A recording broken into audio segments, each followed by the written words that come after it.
you work to earn a living, but on weekends comes the time you can do whatever turns you on. Get out and clear your mind. Me, I like football. There's a lot of things around, but when you line them up together, the footy wins hands down.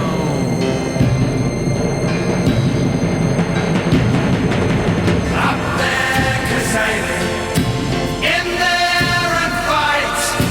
Out there and Adam, show 'em your might. Up there, Cazaly, don't let 'em in. Fly like an angel, you're out there to win.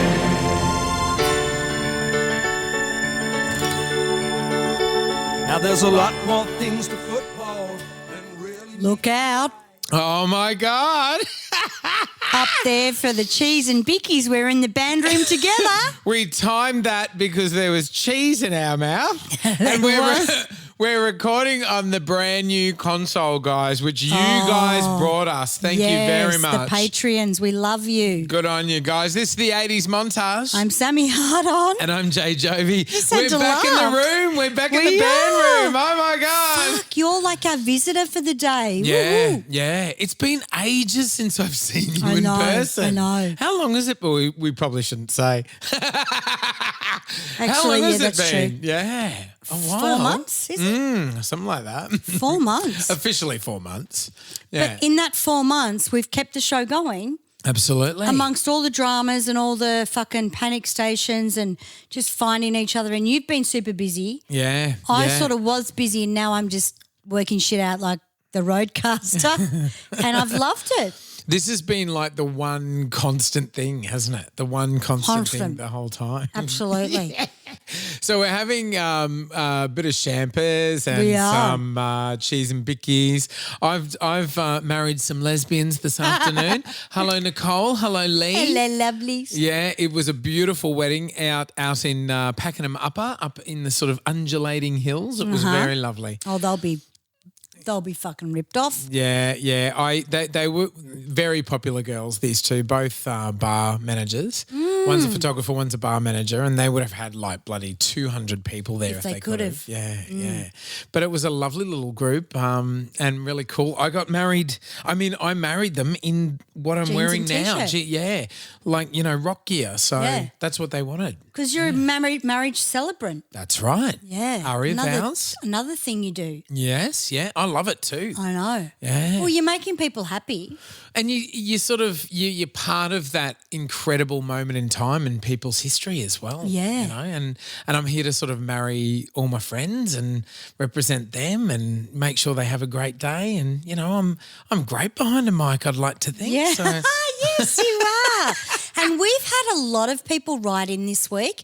We have. Mercury has gone direct. It's been fucking retrograde and all of a sudden I've been answering emails and people emailing us through the website. Like, how exciting. Yeah, I couldn't believe it. And we've had reviews, so we'll have to read them out at the end of the night. Yeah, we've got some beautiful reviews. So thank you so much for getting in contact with us because it's just exciting to feel like I just felt like no one was listening for a little while. It feels like that, especially when you're in lockdown and you're like, it's hard to get a gauge on, what's like happening out there in the world because I don't know, everybody's been sort of holding their breath for a while. Like things are opening up in Australia now. I realise sort of, the world out there, different countries are still sort of going back into lockdown and stuff, which is unfortunate. But we had the elections in the US as well. That was nuts. We were following all of that shit as well. I did get a bit sucked in by that. Yeah. I must say, but good on you, America. Yeah, and look, thoughts and prayers for the future. Thoughts and prayers. That's right. That's thoughts what we all need. Fucking hell. Yeah. I'm happy for them. Crazy times. 2020, mate. We'll never forget it. No. Not. So let's talk about Up There Cazaly. What a fucking hit that was. Up There Cazaly came out in 79, but obviously used right throughout the 80s. All the way through. And even now, like Mike Brady, the dude that sings this, it was originally released with two-man band and Mark Brady was the singer and the other bloke. Mike Brady, yep. Peter, I keep saying Mark. Yeah, no. Yeah, sorry. Mark's better. Peter Sullivan was the producer and they made up two-man band. But Mike Brady came out to play one of Mika's local footy game, like played this song. Oh, he'd go to the opening of an envelope, mate. Yeah, yeah. He fucking loves it. I wonder if he wants to kill himself halfway through. You know, like playing the same fucking song for the last 40 years. I reckon there comes a time in your life when you've had a big hit like that where you've really got to appreciate it after about 10 to 15 years because you watch everyone else broke, you know. Yeah. And you're like, thank God I had that fucking bananas and pajamas Thank God I've got show something. Or whatever, you know. It's like Samuel Johnson with the Hungry Jack's ads, you know, like a flame grill whopper. Is that him? Right. A great big flame grill whopper. Yeah. Hungry Jack's. Every year. I mean, the thing is overseas, when you do a jingle overseas, you get paid every time it's played. In Australia, we don't do that. Nah. We're the only country in the world. I remember checking it out because I do them. Yeah. And like people that did this, The Simpsons are worth fucking fortune. You're kidding. Really? Fortune, because they get paid every time. Yeah. So up there, Cazaly, Mike Brady, I remember my next door neighbour in Clayton. And we're going to hear a lot about my next door neighbour because they were the ones that introduced me hardcore to football. Right. And there's a lot about me that people don't realise. And listening to this show and watching some stuff and organising some stuff for the show, I got really nostalgic and started crying because it's like your childhood. Absolutely, absolutely. Now, Semi's actually mentioned the topic of the show. We were talking a couple of weeks ago, and I can't remember what we were actually talking about, but we started it was when we did that episode and we forgot to record it. That's right. And we started talking about footy, and I realised that you had a massive history with footy, and so had I as kids when we were in the 80s. Yeah, I know, right? So we thought, like, why don't we do a fucking footy in the 80s episode? Footy in the 80s was, to me, a lot better as a game. And I hate to say it, but the skills were better. They had 5 or 6 top players, not just 1 or 2. There was like 7 or 8. Yeah. And they played like they could mark, they could kick a goal, and they were great ruckmen. Yeah. And full forwards. Yeah. So I don't watch. I've actually stopped watching the footy for the last 30 years. I watched the final just gone. Yep. Dusty was a standout to me, and I don't even know who he is. Yeah. I'm like, that guy's a superstar. Yeah. But I watched everyone else and went, mentally not really happening. You had to be mentally on the ball. Yeah, absolutely. Yeah. It was funny you mentioned Dusty. Mika and I were talking about this last night, and we were chatting about sort of 80s footy heroes, you know, things that I could bring up tonight. And Mika said, isn't it amazing? You think of all these names that we're mentioning from the 80s, and you know, because he's a little bit younger, he was mentioning the 90s ones as well, some of which used to come and watch us. And yeah. And he said, like, name after name from the 80s, they're like actual legends. They're actual footy legends from that era. And he was saying you just don't get it now. But what it is that we all grew up in that time, and those guys were like gods because we were kids, you know. And, you know, the next generation will have that. We just don't realise who it is yet. It'll be like Dusty and Lance Franklin and people like that, you know. Yeah. And not only that, footy players are paid a fortune now. Absolutely. And in the 80s, they had day gigs. Yeah, that's right. Yeah. They worked in a sports shop or fucking a carpenters fucking library. and stuff. That's and right. landscaping. And there was a little kids show on Selling Sunday. drugs. Yeah, selling drugs. That's all right, cousins. Well, we'll ring you next week. Hey. Like you would watch there was a kids show on Sunday mornings for the kids that I used to watch.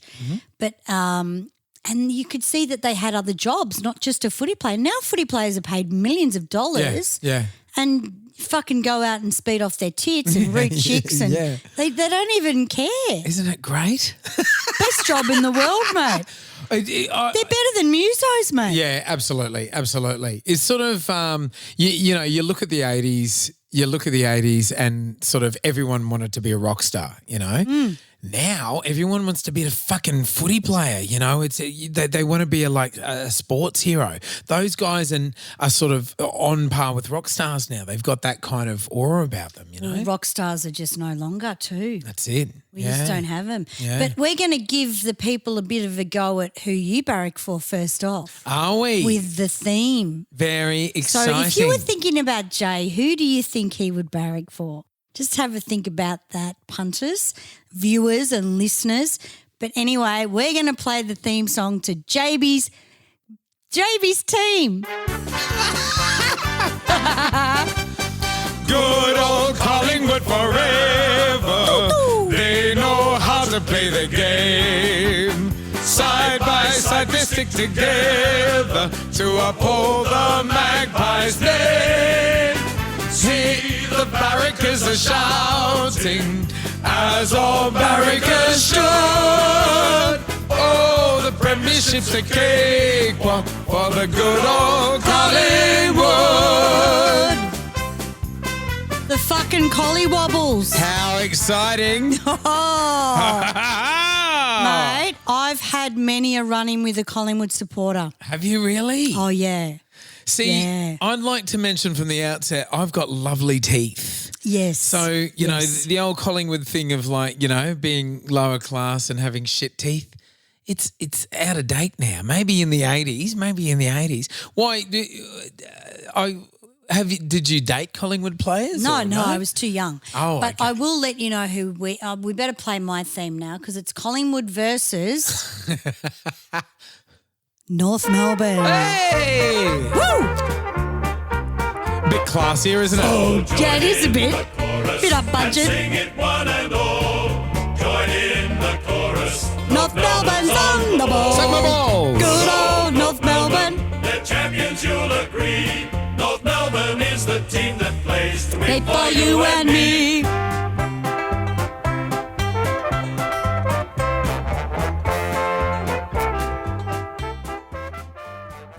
There you go. Good old kangaroos. Good on him, mate. The old So North. where do you want me to start? Fucking where do you start, mate? Little Sammy's 10. She's living in Clayton. She joins the North Melbourne cheer squad. Okay. When I was 10, I was really quiet and very shy. Right. Football really taught me how to open my big mouth. Really? Oh, God, yeah. What, watching the punters? Watching the other punters? Just being in the cheer squad on watching the game and going, Yeah. fucking collywoggle. Yeah. You know? Yeah. Like I watched other people yell at people and I was like, oh, is that what you've got to do? You've got to scream. Yeah. Fucking umpires. Yeah, and it's sort of like it's the whole thing with the punters watching the games. It's like sort of sanctioned hysteria. Like you're Crazy. allowed to go fucking crazy. Mm-hmm. It's not like kind of British soccer and stuff like that where they're bashing each other and fucking there's riots and shit. It's not No. like that in Australia. No. You've got to be smart with your mouth. You've got to be smart with your tongue, and quick. And like a good, awesome comeback and, you cut someone down. It's like entertainment. It's like fucking comedy. It's incredible. It was great. Oh, this big communal comedy kind of thing. And in the middle of it is this awesome game being played. It's great.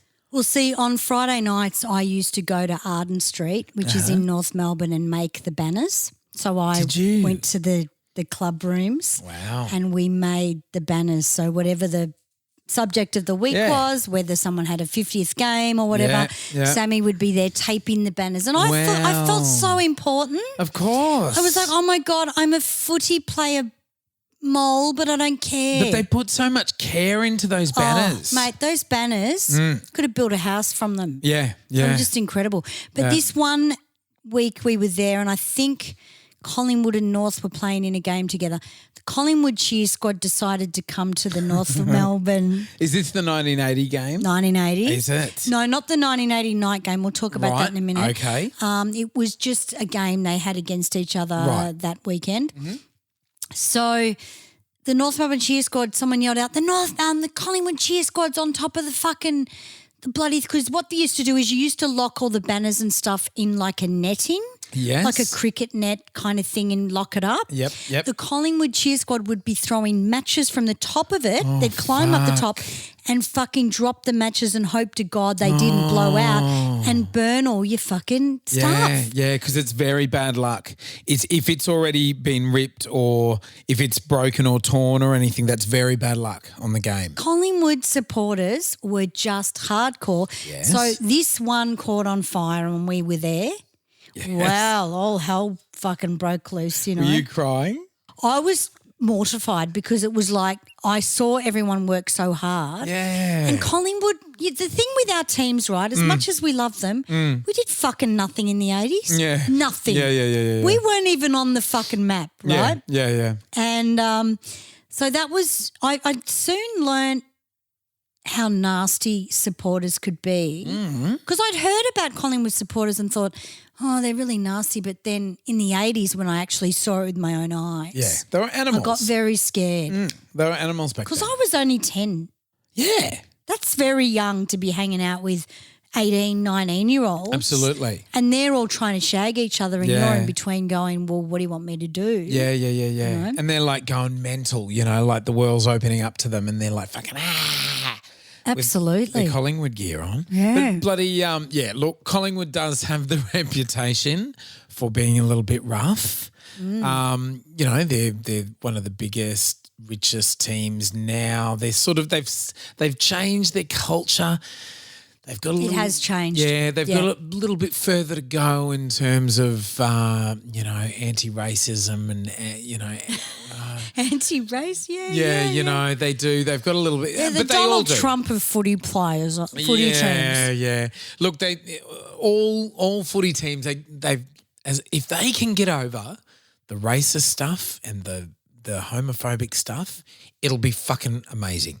Because then you can just, I hate that sort of culture within footy where it's sort of like bullying, you know what I mean? I can't stand that. I can't stand that. What I do love about footy is just like absolutely hating on the other teams. Yeah. And It's funny. it's healthy competition, between teams, and it's family orientated as well. Well, that's right. And you've got to remember in the 80s, the things that I remember about going to the footy as a little tacker, all the grandstands were wooden. Yeah. Like they weren't even metal. Yeah. So you'd sit up there going, I wonder if this is going to fall down, you know, like wooden fucking grandstands. Yeah. You know? I know. And there were games at VFL Park, which was around the corner from my house. So it took us 10 minutes to get there. Yeah. You just queued up to get in. So is VFL Park the one at Waverley? Yes. Yeah, Mickey used to go there all the time as a kid with his dad. Best. Yeah, you know. yeah, phenomenal, huh? Have you been there lately?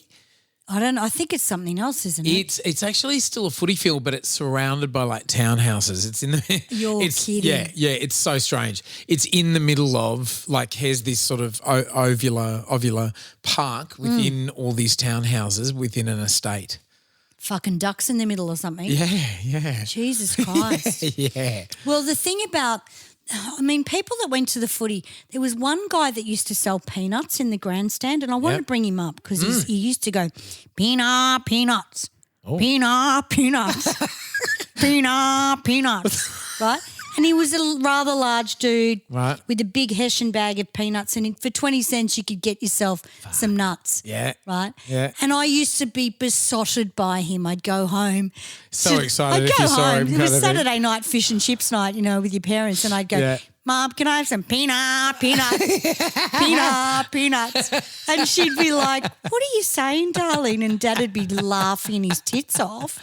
Awesome. I don't know if anyone remembers that guy, but he was just. Of course they would. Somebody will. remembered. I loved him. I'll ask Mickey tonight. Peanuts. Fucking, and they were like peanuts you see in the cartoons that you feed elephants. Oh, so they were still in the shell? Yeah. Oh, you're kidding me? Yeah. And I thought he was saying penis. Penis. Yeah. That's what I say now. Yeah. I still go to Waverley Park. Now that's not a football ground, and just hope that somebody will come out of the townhouse and buy my penis. Yeah. Well, and you could drink so much alcohol in these days. It's and wonderful. the jam donuts, like they had caravans. You could buy jam donuts. Yeah. The big thing about footy was the food as well, I think. Yeah, The dim part of sims. it. Yeah. You know, Aussies eating dim sims in the 80s was pretty funny because we weren't that cultured. No, You know, no. we were like, dimmy simmies, bloody can't beat a dimmy simmy. What are they? Dim sims. Yeah. I can barely say it. Can't beat a root. Sims, is it? Yeah. Yeah, my dad used to say, I'll have some beetroot. You can't beat a root. Ah, good one. Idiot. So anyway, I just thought we would play a bit of – because I looked for games where Collingwood and North Melbourne had played against each other. yeah. Now, it just so happens there was a 1980 night game that was fucking legendary at 1980. Collingwood versus North Melbourne. Now, you got to remember in the 80s there were night games as well, and what would happen with night games, and I've just rung my dad about this today because I couldn't remember, is you would if you lost, you were automatically out. Yep. So at the end, it was Collingwood and North. They were in the night game. It was the same team. It wasn't the seconds or anything or the reserves. It was da-da-da. So I just wanted to play a little bit of this game because it just took me back to when I used to live in Bentley, Wavell Street, and we would sit in the backyard and listen to the footy and you'd hear Lou Richards. So I just wanted to play a little bit of this just to take people back to what it sounded like in the 80s. So I'm just gonna fucking find it. 3 points the difference, isn't it? Or 2 points the difference. 1 point. Oh, golly, what a game, Bob. Oh, what more could you ask for in a grand final, Lou? 16 shots to 17. How more even can you be than with a game like this? It's an absolutely magnificent game of football. The Escort Championship scoreboard, North Melbourne 7-9-51, a 1 point margin to Collingwood 7-10-52. On video replay now, we see it again as Malcolm Blight snaps it up, puts it through to put the difference 1 point. And it's Dempsey getting the knock as Collingwood try to get the ball clear through Dacos. He's clear, the ball back towards Collingwood's half-forward line. Time running out. The ball punched out again. Over Glendenning's head, a chance for Edwards now. He'll have a snap towards the goals. Toomey and Sutton going with the ball. Punched away by Sutton. It's going towards the point post, and it's through for 1 point. So the Magpies are 2 points in front, approaching the 28-minute mark. How fucking great is that? Did we win? I'm just trying to fucking remember. I think you did. How fucking amazing. What have we Jesus. got? Do you know what? I did write it down. 1980. How exciting though. Like, listen to the crowd. superstars. Yeah. Listen to the fucking crowd and listen to the names he's mentioning. Now, Lou Richards was a Collingwood player as well. He was a retired Collingwood player. He was a very short Collingwood player, but Tiny, wasn't he? Half of him turned up.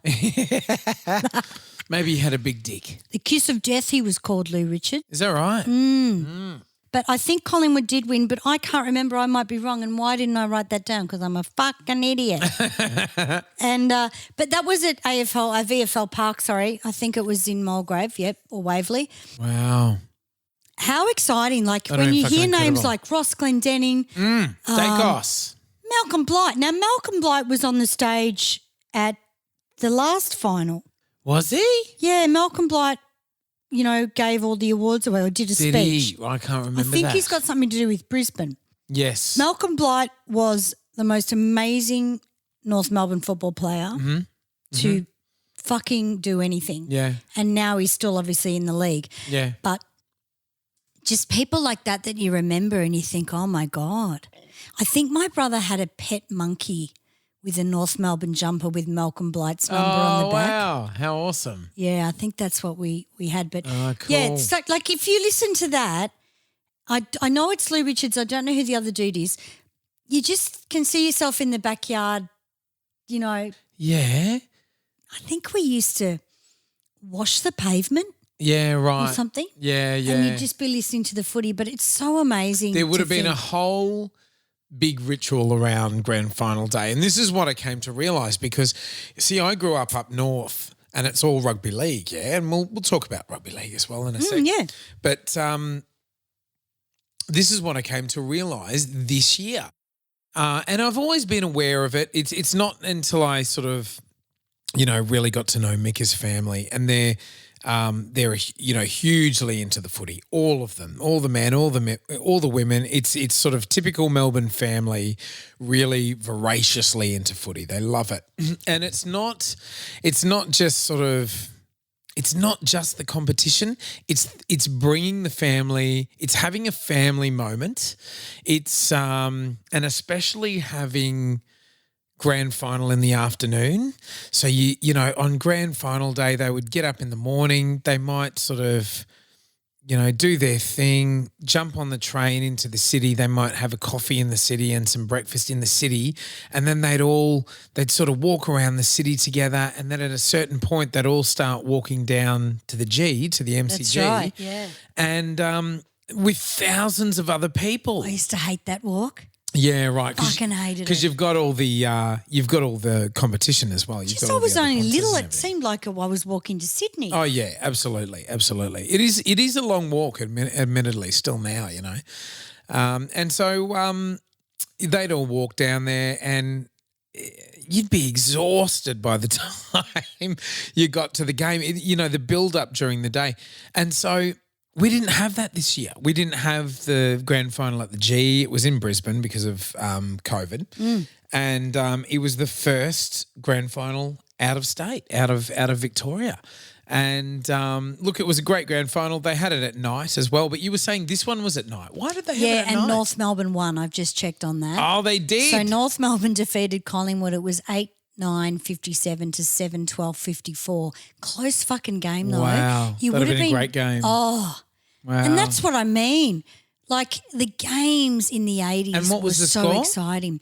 The score was apparently 8-9-57 to 7-12-54. Only 3 points. That's a low scoring game, isn't it? It is a low for a scoring grand final. game. Fuck. Yeah. There would have been a lot of competition on field, like a lot of I'd say quite violent. It would have been quite violent. Any time Collingwood were in a game, it was violent. Yeah, it was like they were renowned for it. But I do remember the night games might have been a little bit shorter. Okay. But if you lost the night game, you couldn't be in the day games. Yeah, right. This is how they selected because this was before the season started. Yes, apparently. yeah, okay, yeah. Because you had that. I think it was the 90s that it became officially AFL. So you had VFL, which Victorian Football League, but because it was spreading out and very popular in other states as well, they wanted to make it more of a national game, and it became AFL. So a few things happened.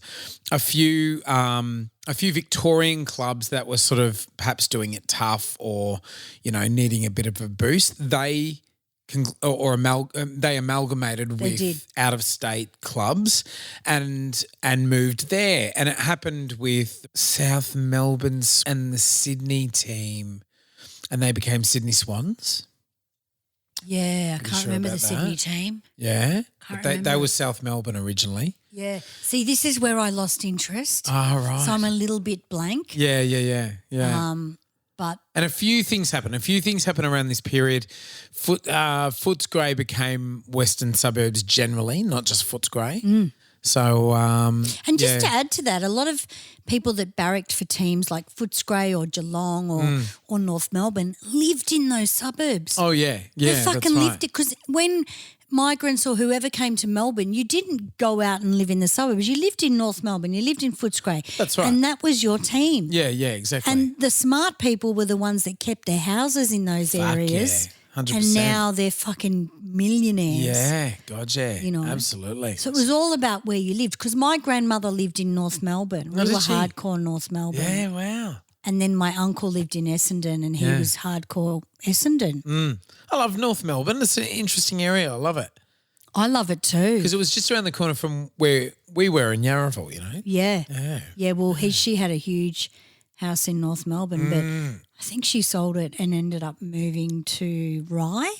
Oh, yes. In her later years. My grandmother was One Eye North Melbourne. My whole family was. That's wonderful. Yeah. So when I joined the cheer squad, I was like the daughter, the proud daughter, because my brother never did. Yeah. My brother played football and my dad coached his team. Yep.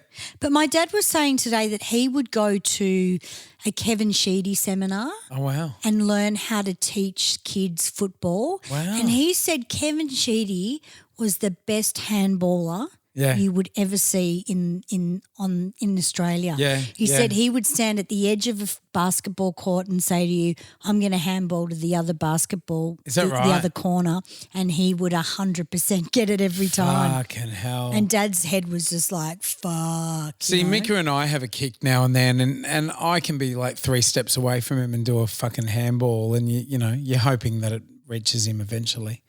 Yeah. Yeah. Mika's really good. Mika was a footy hero at his club and at his school and everything. He's sort of he's like a club champion and everything. Incredible. The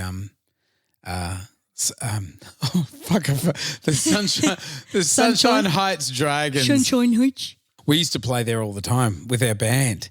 But Oh, wow. Yeah. And Sunny Heights as well. They had a reputation of being, like Collingwood with the reputation being sort of really Collingwood violent. were wogs. They were woggy. Yeah. There were no Aussies at like Collingwood. No, that's and right. if you did, you looked like people looked at you like, what's fucking wrong with you? Yeah. And if you had an Aussie on the team, his nickname would be Aussie.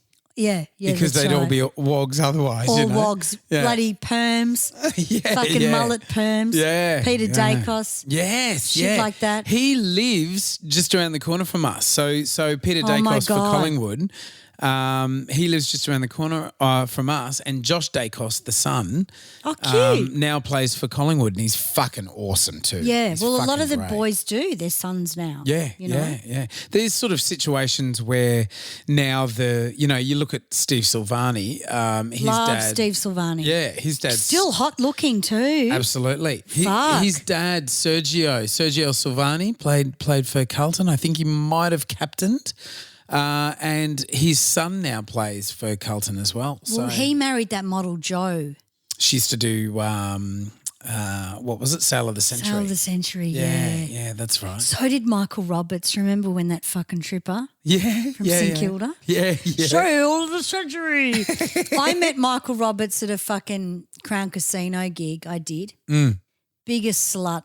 Really? A footy player, you'd have to have leprosy not to be able to rank. Oh, If you would have to have leprosy not to be able to shag a footy player. They would fucking shag the arse of a festered snake. Fantastic. They couldn't fucking give a shit.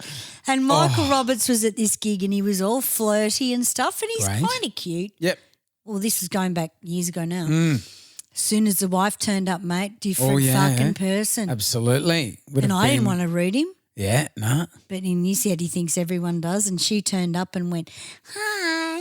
And I went, and he would have been like, "Oh, hello, yeah. darling. Oh, Do I you- don't know this chick Yeah, anymore, you oh, know. do you want a He's glass just of about water?" put his dick in my mouth before it. Fucking, you know what I mean?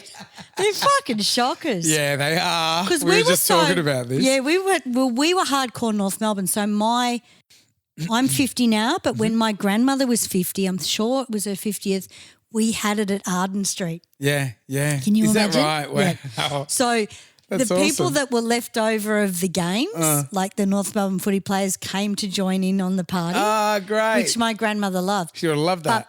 But one of them danced with me and he went to feel my ass. And I'm very young. I'm Yeah. fucking 16 or something. Yeah.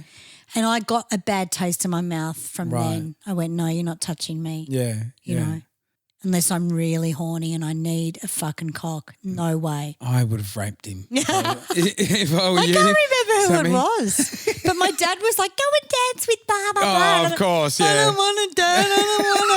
I don't want to dance with him. He's touching my bum. Oh. No, he's not, darling. I'm not. Your dad just wants a footy player in the family. that's right. Once a fucking marriage with, even though I was fucking 10 and a half at the time. Ah, Jesus. No, that's not true. That's hilarious. I don't think I even told my dad, because when you're little, you don't tell them when you're sexually abused, do you? No. That's a horrible right. thing to talk about, but footy players would fucking touch up a fucking leaf, mate, in the Bloody garden. different time, eh? Absolutely. So I thought we could play a game, Yes. which is called Twister? Twister would be Yeah, cool. yeah. Guess the footy player, what team they play for. You don't need Just to know as the good. number, Yeah. and so we'll go one question at a time. What do you win first? Because I want to know if I, need to put some effort in or not. What do you win? What do you Do you win? win a night with Plugger or something? A night with fire.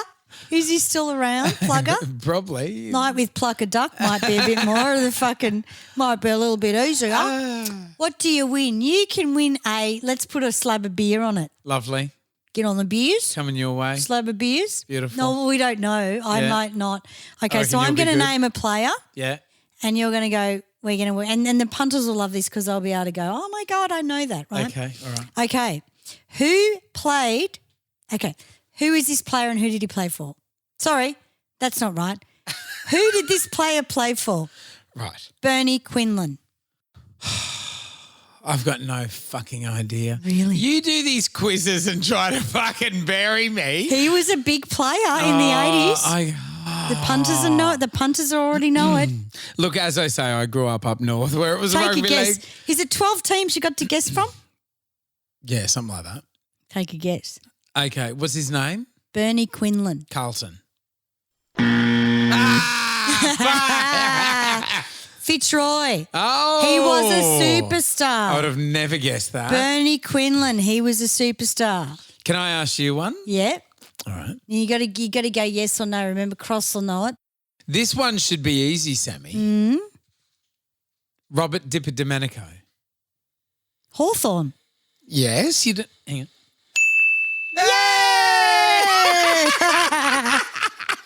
Dipper, I met Dipper. I met Dipper at a Jewish Did you? function. Did he? Did you? Fuck yeah. Ah. I met him at Leonda in Hawthorn, Right. and I was in my Jewish reception band, and he was fucking lovely. Was he? He goes, "You're really good."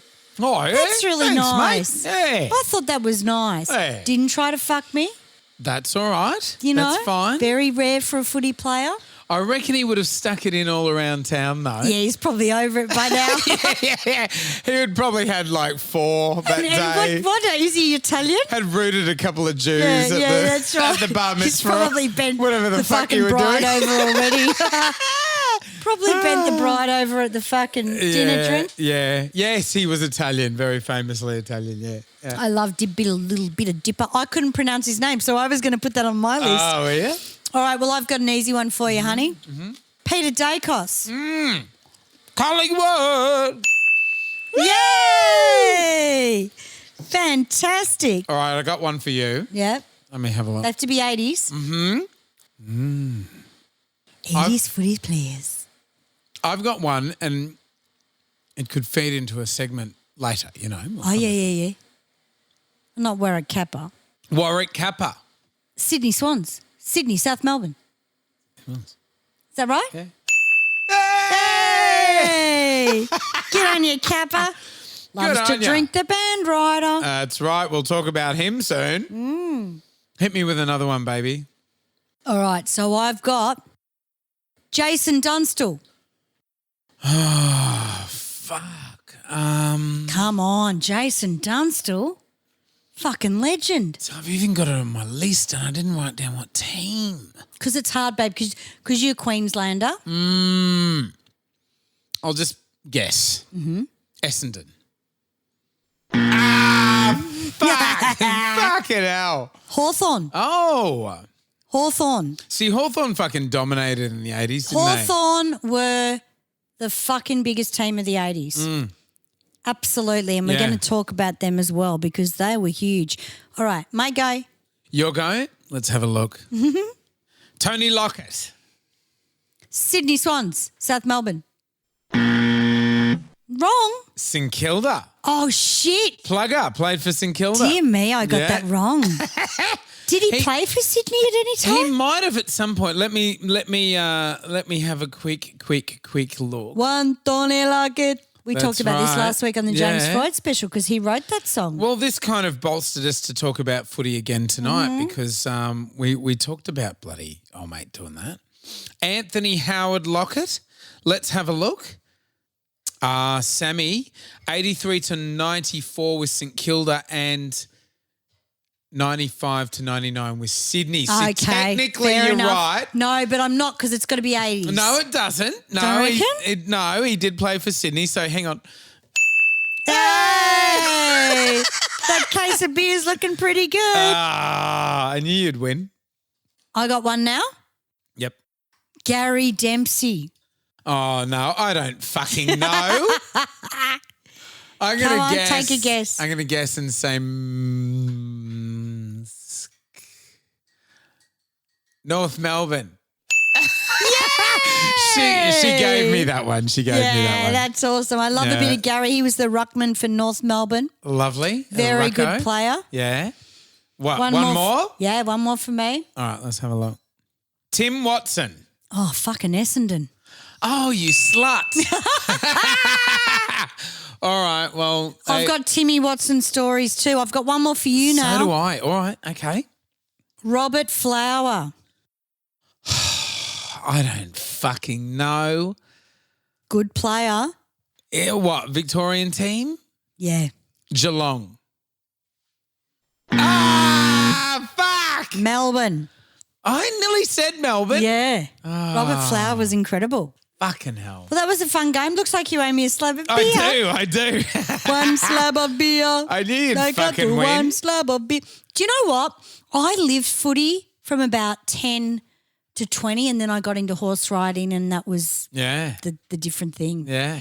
But- Now, who for you in your house was like the footy player? Who was like The footy player. the god, you know? My crush was Wayne Schimmelbusch from North Melbourne and he had a brother called Daryl Schimmelbusch. But I also loved the Cracker brothers, which were two little Aboriginal players. I think it was Jimmy Cracker and Jimmy Cracker. And water cracker. Like we're eating now without That's right. cheese. I loved the Cracker brothers and I loved anything that had a brother. Is he the dad of Cracker that plays for Collingwood? No, I don't know. Has to be. That just retired. Could be. Let me have a look. I don't know, but I remember thinking, and I also loved Ross Glendenning. My brother loved Ross Glendenning. We loved Wayne Carey. I don't know if Wayne was 80s, but Dad He was seems 90s. to. Was he? Yeah. You know, anyone that I thought was a really great player and that I could resonate with, that was that. But I also loved like Ron Barassi, Yeah. the coach. Yeah, I thought absolutely. he was incredible. Yeah, Mentally, he was. I loved seeing them in the coaches' booths, like going, fucking hell! Going like fucking going ape mental. shit. Yeah, yeah. And it was always interesting to me to see, you know, that they would get so passionate about Yeah, it. yeah. But when you think about the money behind this shit, Yeah, I'd get passionate too. You know? It's great to see, and you don't see a lot of it generally, just that kind of full-on passion from people generally. And so footy's great because it's like a complete outlet for that kind of shit. I sat next to Eddie Maguire Yeah. during the 2010 grand final that we ended up winning. The day I sat next to him was when we tied with St Kilda. Oh, wow. Eddie was red-faced the whole way through, screaming and yelling. And we had St Kilda players around us, obviously, because we had been to the President's Luncheon and so forth. And so we had the competition sort of right there. And he was very generous always. I went to a few of those things. And Eddie was always very welcoming to the opposition, very, very classy. He's a classy guy. Yeah, absolutely. Even I watch with, his show every night. What's the Yeah, fucking thing? yeah. How to be a millionaire. That's right. How to waste your fucking time. Yeah. That's what I would be not like. how to be a millionaire. Oh. Who wants to be a millionaire? I think it's how to be a millionaire. Well, tax evasion is the quick way. How to be a millionaire. But he fucking made my day. Eddie made my day. I know this is stepping out of the 80s. This is that's all right. This would have been the 2010 season when we eventually won. But we played Carlton. It was a home and away game, sort of mid-season. Playing Carlton, which was, you know, any Carlton Collingwood game is like, you know, bitter rivals and everything. So stakes are high. We were sitting at a table. It was like George Columbaris, Carlton. It was me, the ex, and Mika. Oh, you know, yeah. so all Oh, Collingwood. no, really? Oh, yeah. That You, used to the ex, happen. and Mika? Yeah. Bless. Wow. I know, it was hot. So there was Fuck yeah. all three of us, Collingwood. I'd like to see that. Yeah, you wait. And then there was Elliott, like previous Carlton president, Gordon Elliott. Gordon Elliott? Maybe. I'm name? drunk at this stage. Fucking George Elliott or Gordon Elliott? Elliott Goblet? Oh, what was his fucking name? Anyway, Elliott used to be the president of Carlton. He was there. And Sticks Kernahan, Carlton. Ted Baillieu, Premier of Victoria, was sitting right next to me, Carlton and his wife. And there was basically us, Eddie Maguire and his lovely wife. We were all Collingwood, and the rest of them were Carlton. So you had George Collingwood, all of these guys, all Carlton. He was incredibly welcoming and fantastic and everything. The moment we stepped out into the stands, he was bitterly against them, against. He didn't give a fuck who they were. They were just on the opposite side, and it was just so great to see the president of the club turn back into like a 12-year-old boy again, and he was bright red, screaming the entire fucking game. It was amazing. He took me down. It wasn't this game, it was another one. It wasn't the Carlton game, it was another one. It was Geelong. It was a Geelong game. And you don't want to lose to Geelong. No, you don't. Oh, See, fuck, something about them. I can't stand them either. My mum barracks for Geelong, sort of. Half of Mika's family barracks for Geelong. Because they lived in Geelong. Yeah, right. Yeah, What else you got to do in Geelong but barrack for Geelong? Get on the bus and be a fuckwit. This is the thing. Those guys, like the Geelong footy team, and the players of Geelong, they are like gods in Geelong. There they are. It's like with the West Coast Eagles. Yeah. Until bloody Freo came along, they were like the team for all of Western Australia. Like they were like gods in Western Australia. Oh, could get their dick sucked anywhere they wanted. Yes. Absolutely. Yeah. So,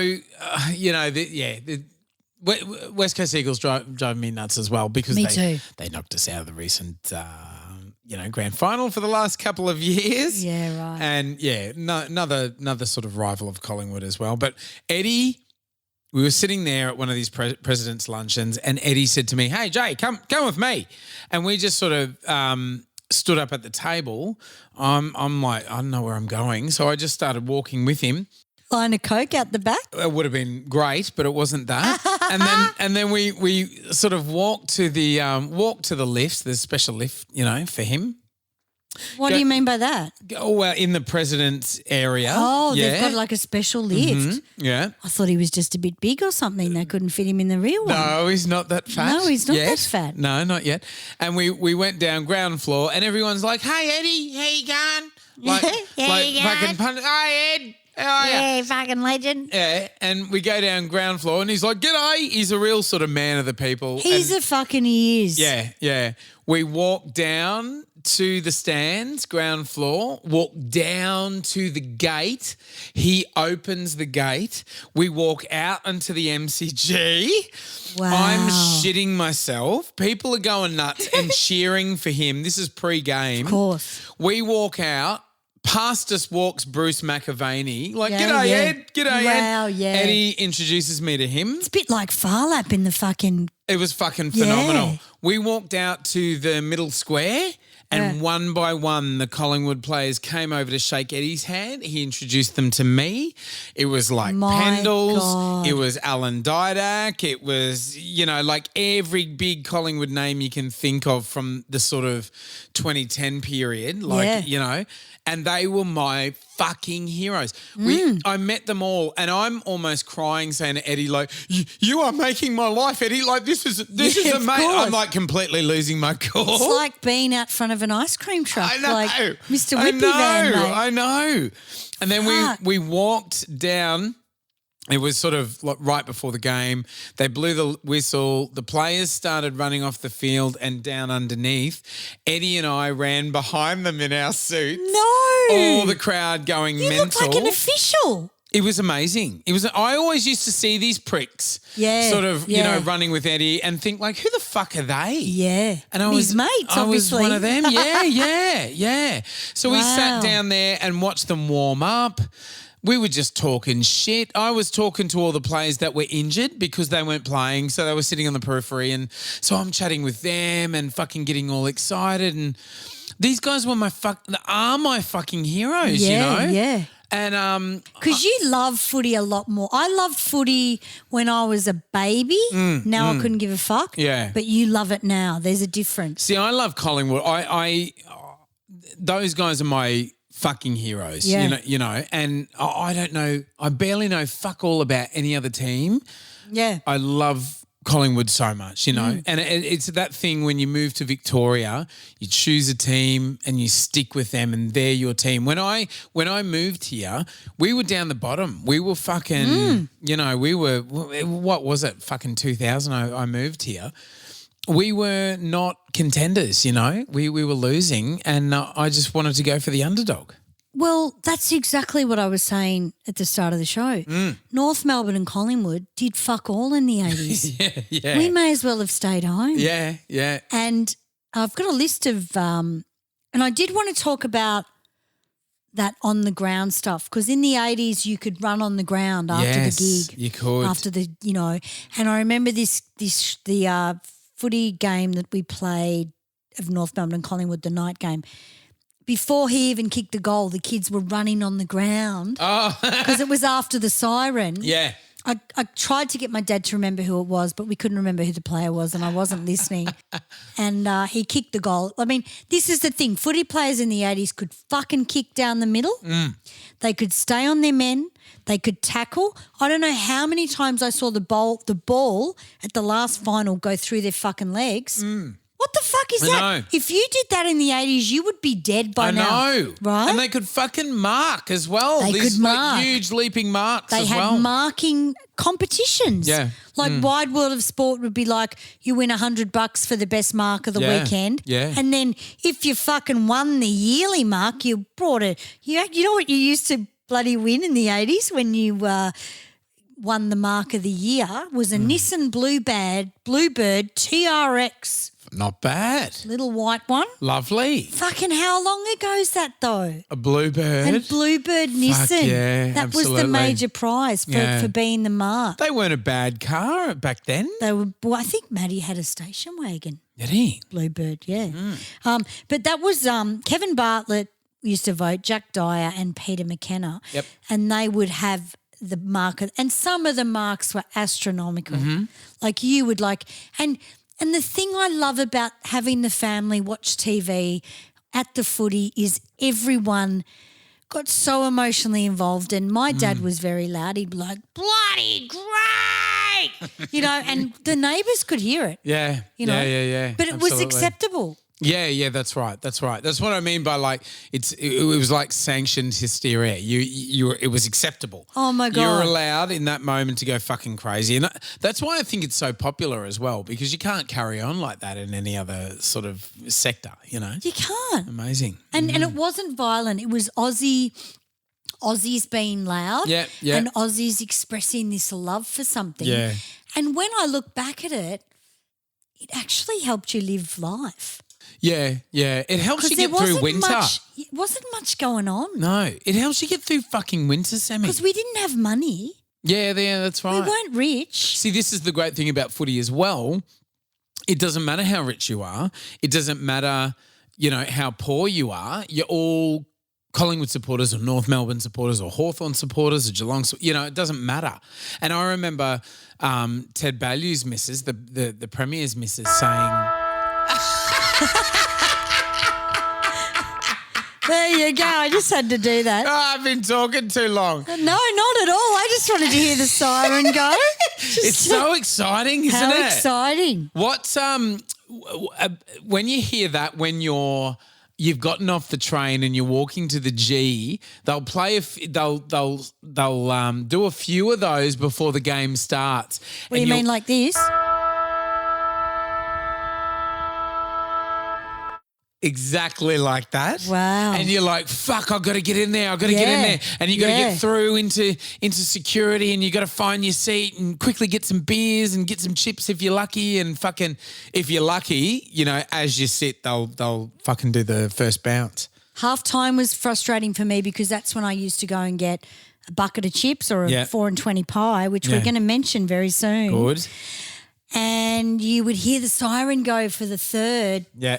I think it was the third quarter, and you weren't back yet to your seat. Yeah. Yeah. And you'd shit your dacks and go, fuck it, I'm going to get back with my fucking bucket of chips. And, bitch face behind the counter wouldn't give a fuck. Yeah, no. She just wanted $1.80. Yeah. I mean, footy food was expensive in the 80s, but now It's you need a fucking astronomical, mortgage. mate. It's astronomical. And now they have footy food in the 80s was like fucking chips, burgers, beer. Yeah. Now Bucket of you can chips. get a lovely coffee. You can can. have It's like have gold fucking class. a focaccia. Focaccia. Fucking pay through the nose for it. You Fuck can have that. whatever you like. I want really. some peanut.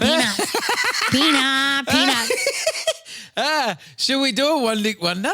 We should do a one dick wonder, or should we do commercial? Let's have a commercial. We'll have a commercial now. an We ad just break. talked about our favourite food at the footy, which was Fucking 4 and 20. yeah. Now I'm just going to find the fucking 4 and fucking. She doesn't Quick. know what's going on. the game's starting. Game's fucking starting. Get your chips and your fucking wiki chicky. What do you want? You want light beer or fuck no? There was no light beer though, was there? No, there wasn't. As Now, if you it's know even what? a question. Exactly.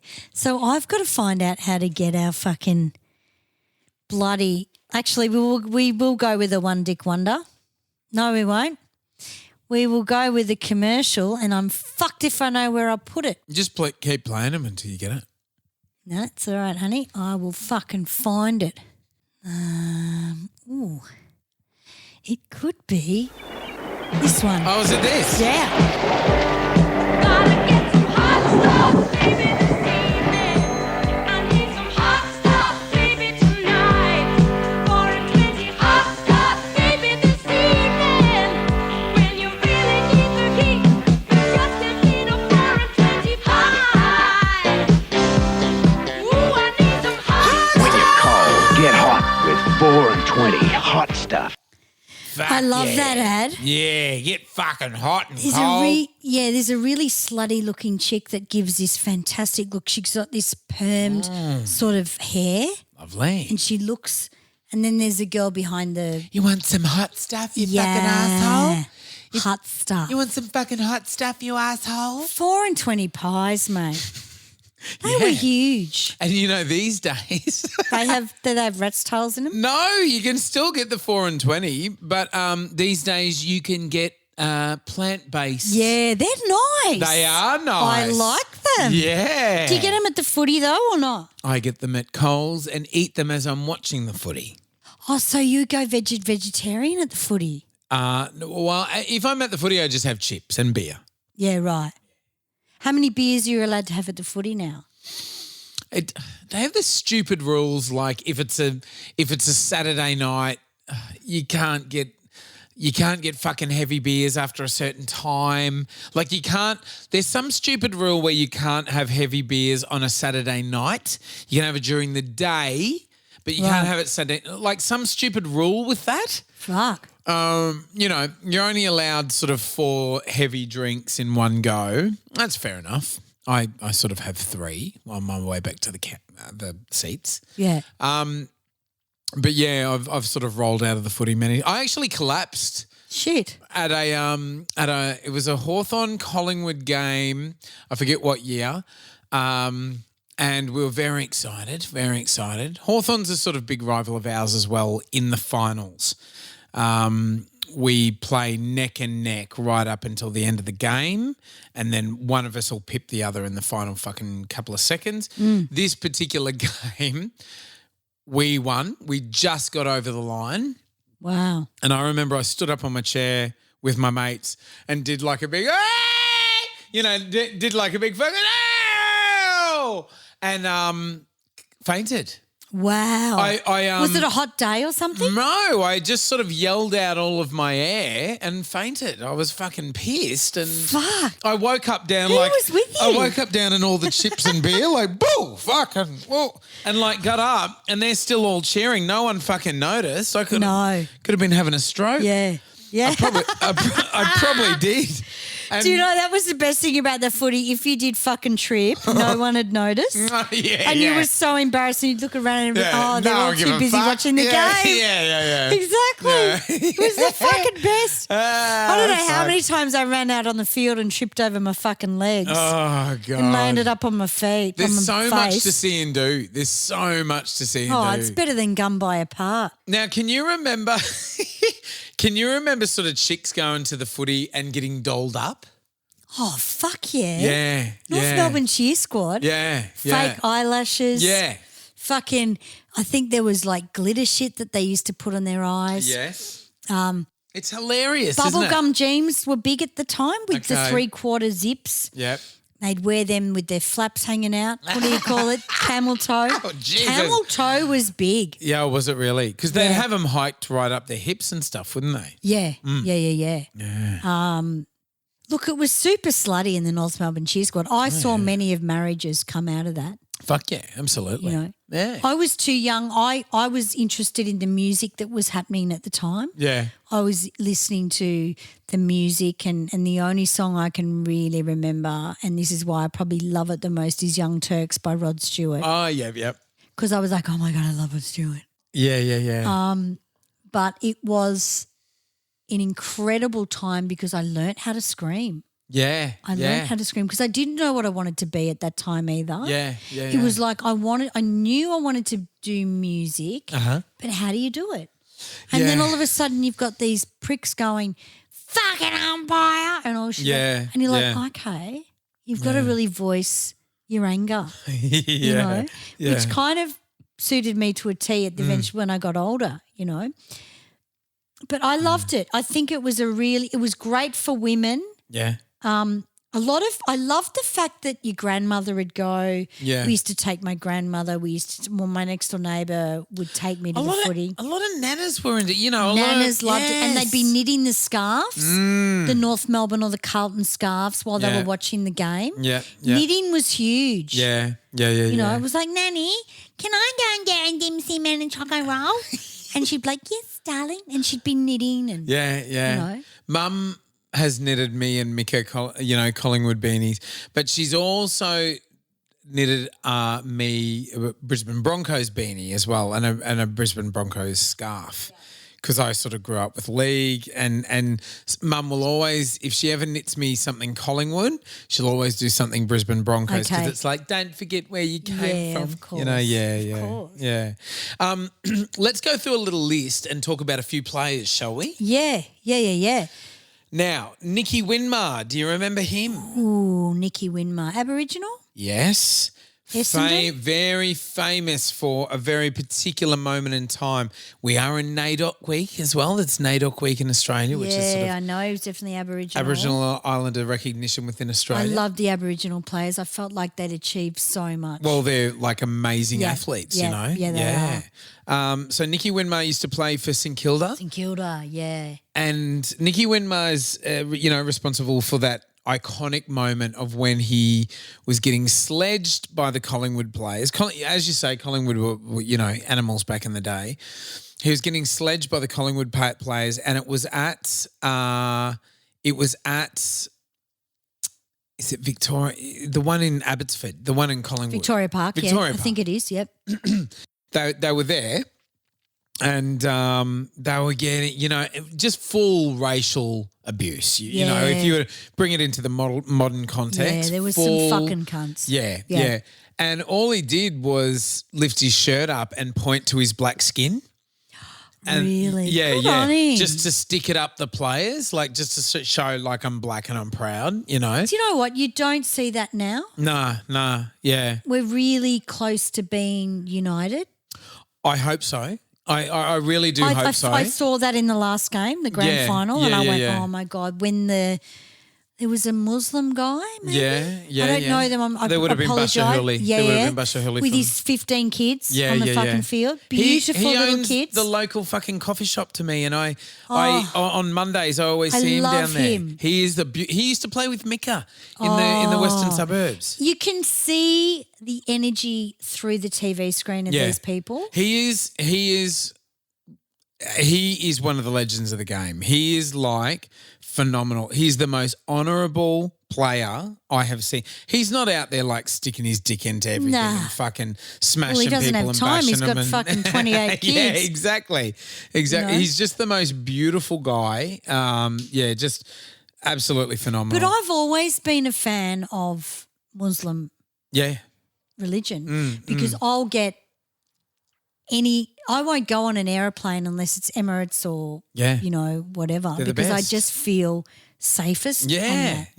And I'm not like that. And I love going to, where did I love? I think it was anywhere where it's a Muslim country, I just feel most comfortable in. I don't see the media hype at all. And it's, AFL, especially within Melbourne being so multicultural, it's just a beautiful way of bringing people together without forcing any kind of sense of acclimatizing or, become Australian or anything. Yeah. Like I can't stand that shit. Like forcing this culture that you really can't define on new people to this country. I can't stand it. See, my parents were right into culture, and that's why we moved from Bentley to Clayton. Yeah, because Clayton was very multicultural, and my dad did that for his kids. Yeah. Because he knew the world was changing, and he wanted us to be able to relate to them. Well, I went. Like I was in a Jewish reception band. I was in with the Greeks. I was in with the Italians. Yeah. I didn't even know what Aussie was when I got in there, That's right. Yeah. And it's just wonderful because these kind of the legends of football, they are Italian, they are Greek, they are Muslim, they are Aboriginal. It's, they're not what you see on TV otherwise, which is just sort of like white middle class Australia. They can be, but like nothing else matters except how good you are on the footy on the footy field, and that's what I fucking love about it. Yeah. Well, I did notice that when the kids were giving away the medals, and there was a lot of white Anglo kids giving, and it was just not an issue for them. Yeah. And that's when I went, that's really cool. Yeah. Because you need to teach them at that age that it's disrespectful to think anything but oh my God, we've just been through COVID. COVID is bigger than any religion, any fucking anything in the world, and it's defeated us. So what the fuck are we talking about? Yeah. Like what are we Let's fucking just worried fucking about? relax and just love each other. Yeah, you know? absolutely. And this Yarra Valley fucking wine's going down very well because I haven't been drinking. No, great. No drink, no cigarettes for 4.5 months. I've been walking the fucking great. blah, blah, blah. So it's just gone to my head. Oh, but wonderful. Keep going with All your right, players. next we have, so we mentioned Tony Lockett before, Plugger, St Kilda. Plugger, yeah. He was huge. Peter Dacos, the Macedonian Marvel for Collingwood. Incredible player. Awesome guy. Yeah. Gary Ablett. Now, Gary, and this is the thing, they all had nicknames. They did. Gary Ablett Sr. initially played for Hawthorn, more He legendarily played for Geelong. His nickname was God. That's how fucking good he was. Incredible player. Yeah. Phenomenal. They were larger than life. He had a sort of very troubled post-career period, old Gary Ablett Sr. He sort of is a bit of a Bible basher now after kind of... I saw that. Yeah. I don't think that's good. Yeah. Can I just tell you, lemons and religion don't mix. Lemons and religion? Yeah. Go on. Okay, so I went for my walk around the town, around my area, and there was free lemons. Like, people put it on their letterbox, free lemons if you want them. I'm walking past 4 times and I'm like, pick up the lemons. Will I pick up the lemons? I feel like a scumbag. Nah, fuck it. I'll pick up the lemons. Bring them home, open the bag, and there's all this religious fucking shit in there. Like, I love Jesus Christ. And I'm like, no, I don't want the lemons. I don't want them. Fucking, why did you do that? What, so they've put pamphlets in with the fucking lemons? They're trying to fucking get me in as a fucking Jesus toast sandwich. I can't fucking do it.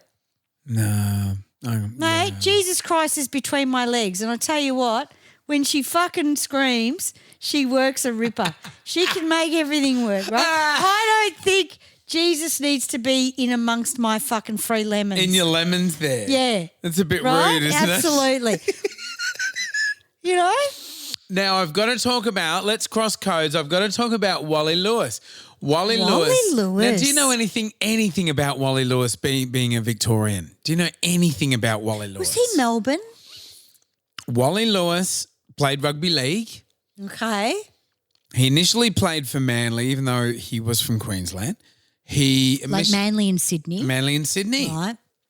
And then in the late 80s, the Brisbane Broncos was formed, a new Queensland team. So rugby league's huge in New South Wales. They've tried to branch out nationally as well, but it's largely only massive in Queensland and New South Wales and by extension Victoria. And the Kiwis love it as well. The Kiwis love our rugby league. Kiwis love me. They fucking love it, mate. They've always loved me too. I love my Kiwis. I love Kiwis too. Yeah, they're good They're people. really good if you've got them in a band as security as well. Yeah. Fantastic. Because they can break people's spine. They will jump off the drum kit and Very fucking easily. smash you in the head. I love it. Love it.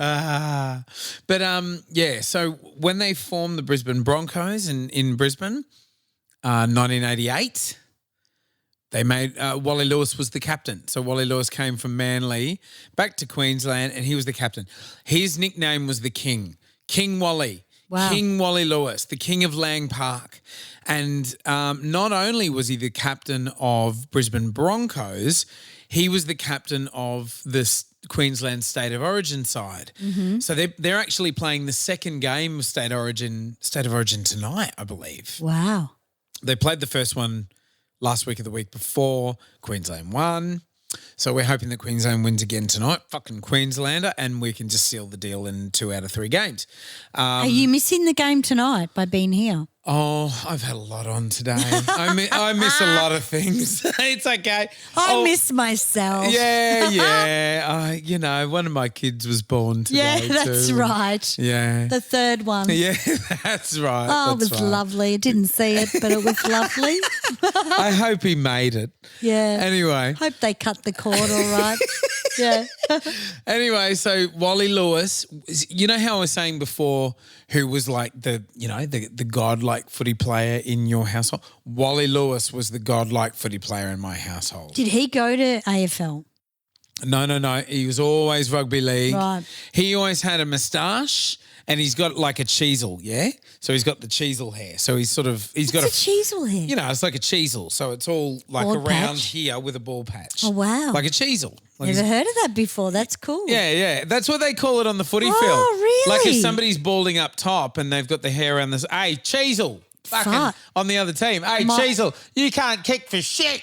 Oh, wow. You know, that well, kind you of- know, Ablett was a bit of a cheesel then. He was. Right. Well, his son, Gary Ablett Jr. is like full nude nut. Thank God. Yeah.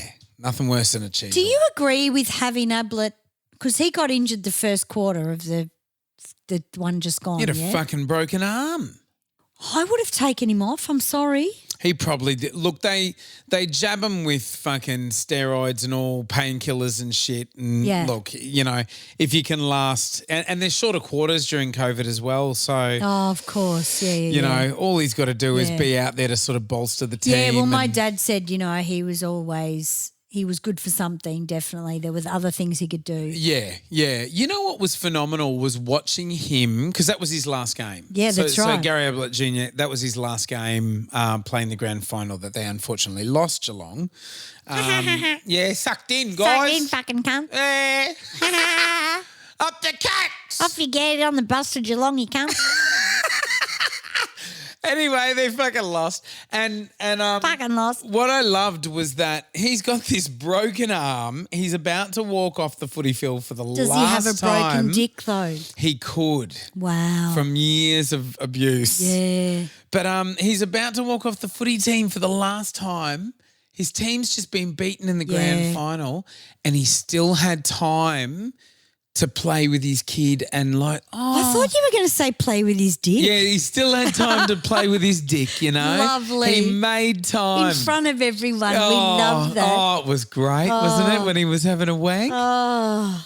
But yeah, he still had time to like, you know, oh, are you, darling? Like talking to his kid. I thought, isn't that fucking awesome, you know? All this other Well, you shit's have going to, though, on. don't you? What?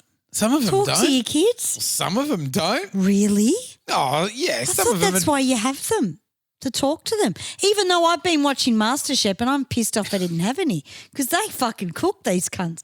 I'm like, what? What, the MasterChef kids? The kids. Yeah, they're Obsessed good. in that show. Yeah. Going, why didn't I have a kid?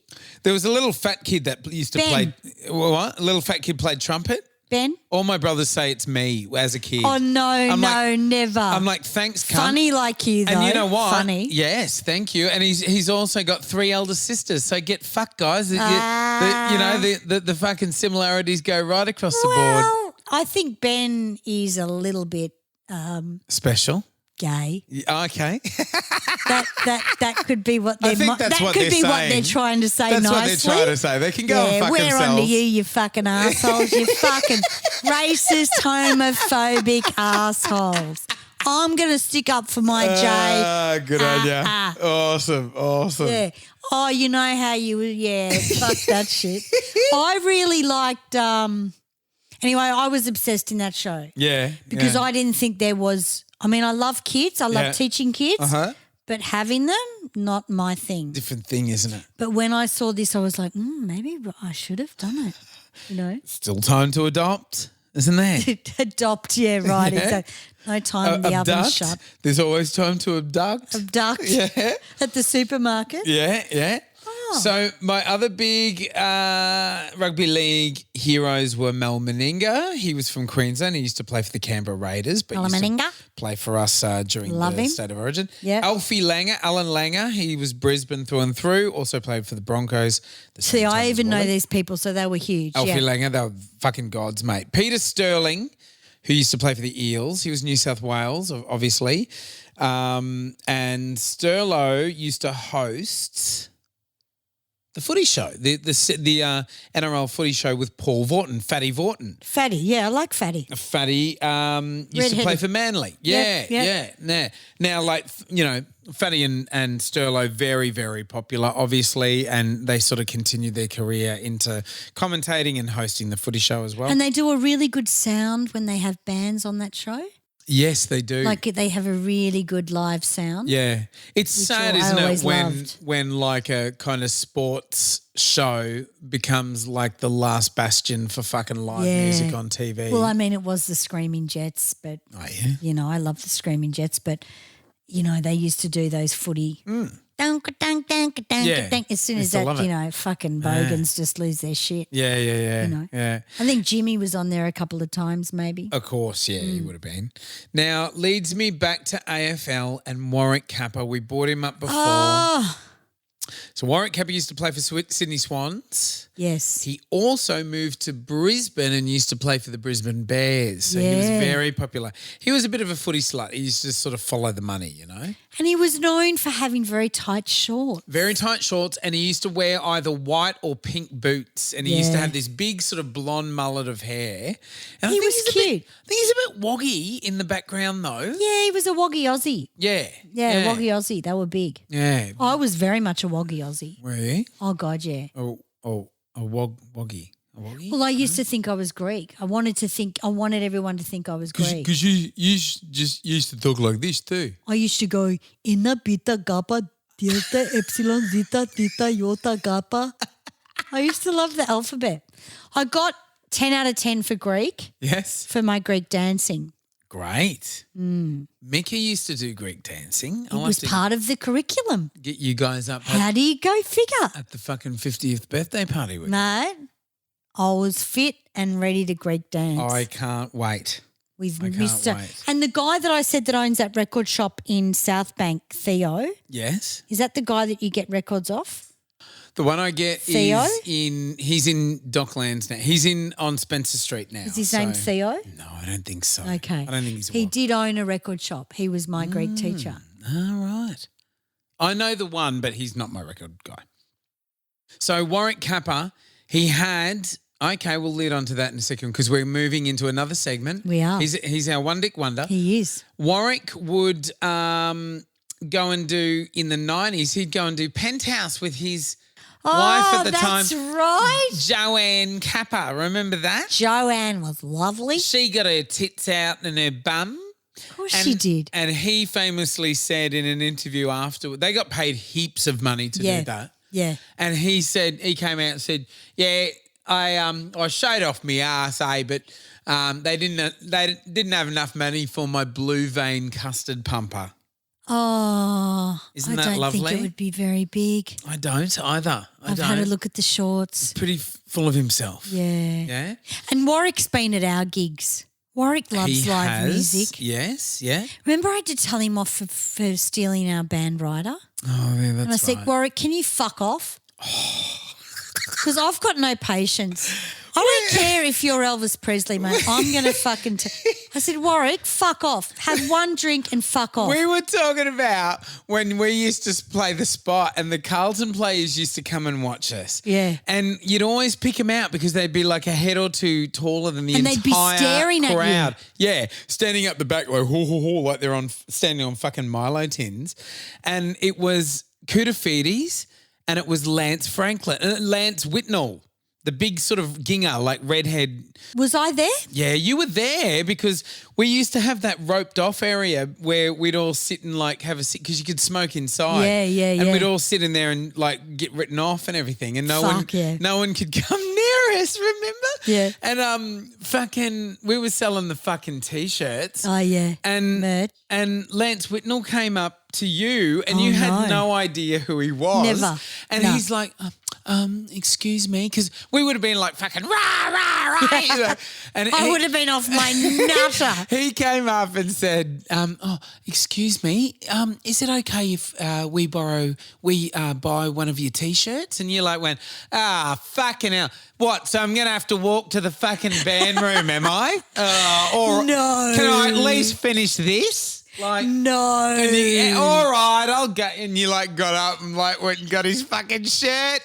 It was great. He wants to come and buy merch, and you're like, that'd be right. I've just How did I get that job? It wasn't even my band.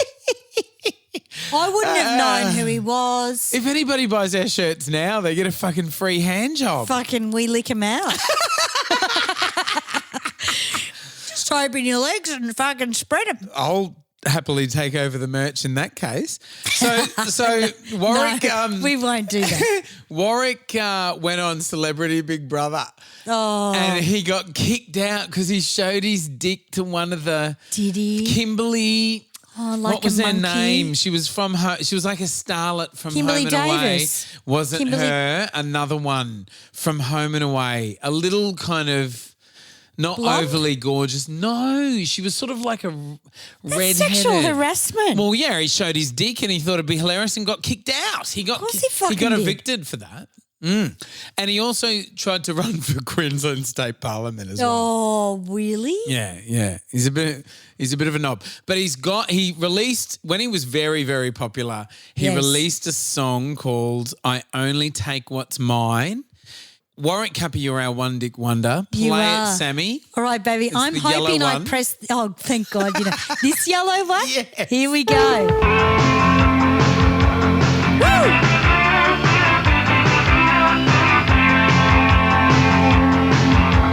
Big heels, fast wheels, I feel them coming. Sign on, climb on, I'm off and running. I know where I am, and I know just where I'm going. So don't push too hard. I got pride, and I'm closer every day to take what I got coming. I'm gonna fly. Oh my God.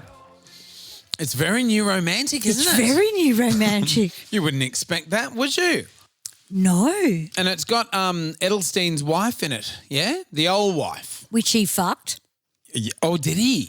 Oh, yeah. I didn't know about He it. fucking rooted her when they were married because she married him. Jesus. And I'm pretty sure the sons and daughters' house was where they lived Right. because they filmed it there, but I'm pretty sure it was Edelstein's house. Mm-hmm.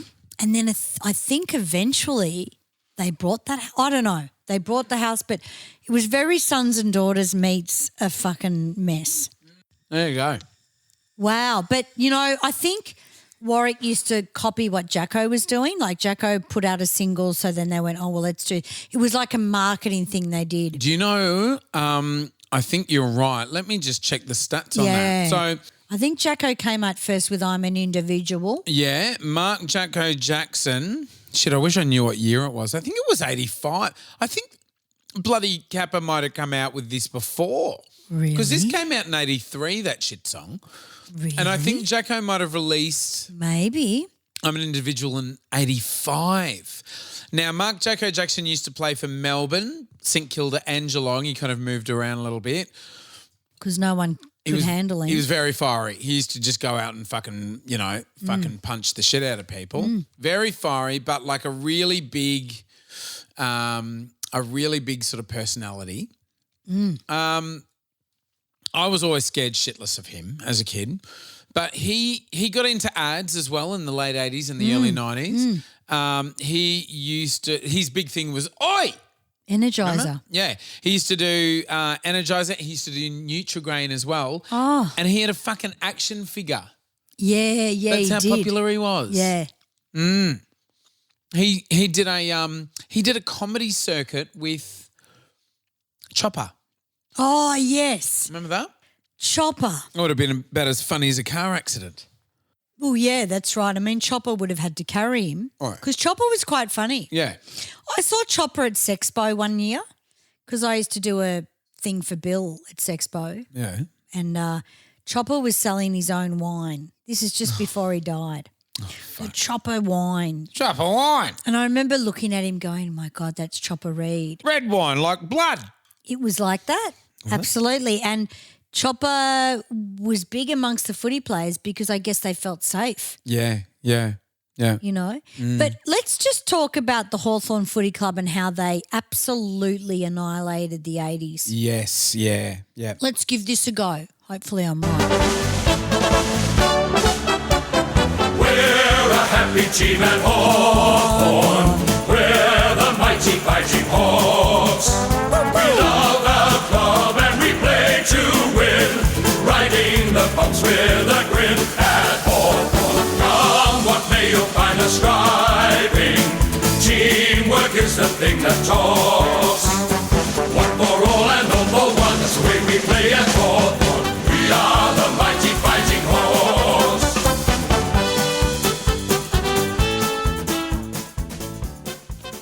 What do you say? I always used to love the one for all and all for one. Fuck me up the arse. So, totally. Yeah. I thought sexual with that as well. Yeah. Very sexual group, people. A lot of redheads used to like Hawthorn, very angry redheads. Well, they were a whiter team, weren't they? They were, but they were they? very redhead freckle. Okay. My uncle was a very big Hawthorn supporter. And my dad said today he had to bring my uncle home crying his ass off a lot of the times from the footy. Oh, really? What? From Just when from they lose. Yeah, right. Hawthorn supporters weren't great. Reminds me of Zach Zedris. Zach, he's a Hawthorn supporter. Yeah. But Hawthorn won. They won back-to-back. Hawthorn was always in the 80s, like incredible. They had Dermy Brereton. They had the kid. They had Dermot Brereton playing for them all that time. He was a bit of a freak as well. Dermy was huge, yeah? Mate, Hawthorn had there was a Peter someone. They had Gary Ayres for a little while. They had Dipper. Who else? Hawthorn were just fucking great. They were huge. So in 1980, Collingwood versus Richmond. Richmond was the winner. Yep. Now, Richmond were quite 1980? popular too. Yeah, 1980. Okay. Collingwood lost. That was the closest you came to winning a final in the 80s. Yeah, all right. Collingwood had not been in a final since 1929. All right. Richmond were the winner. Tom Hafey was your coach, Yes. and Tony Jewell was the Richmond coach. He's a nice, lovely redhead Tony with a Jewell. mustache. Oh. Yeah, he's a lovely guy. Mm-hmm. 1981, Carlton versus Collingwood. Carlton won that game, 12-20-92 Carlton, 10-12-72 Collingwood. So you were in, but you just didn't fucking stick it in. 1982, Richmond versus Carlton. Carlton were the winner, 12-13-85 Richmond to 14-19-103 Carlton. That's a pretty big margin. Yeah. 1983, this is where Hawthorn get a bit fucking crazy. Yeah. Hawthorn versus Essendon.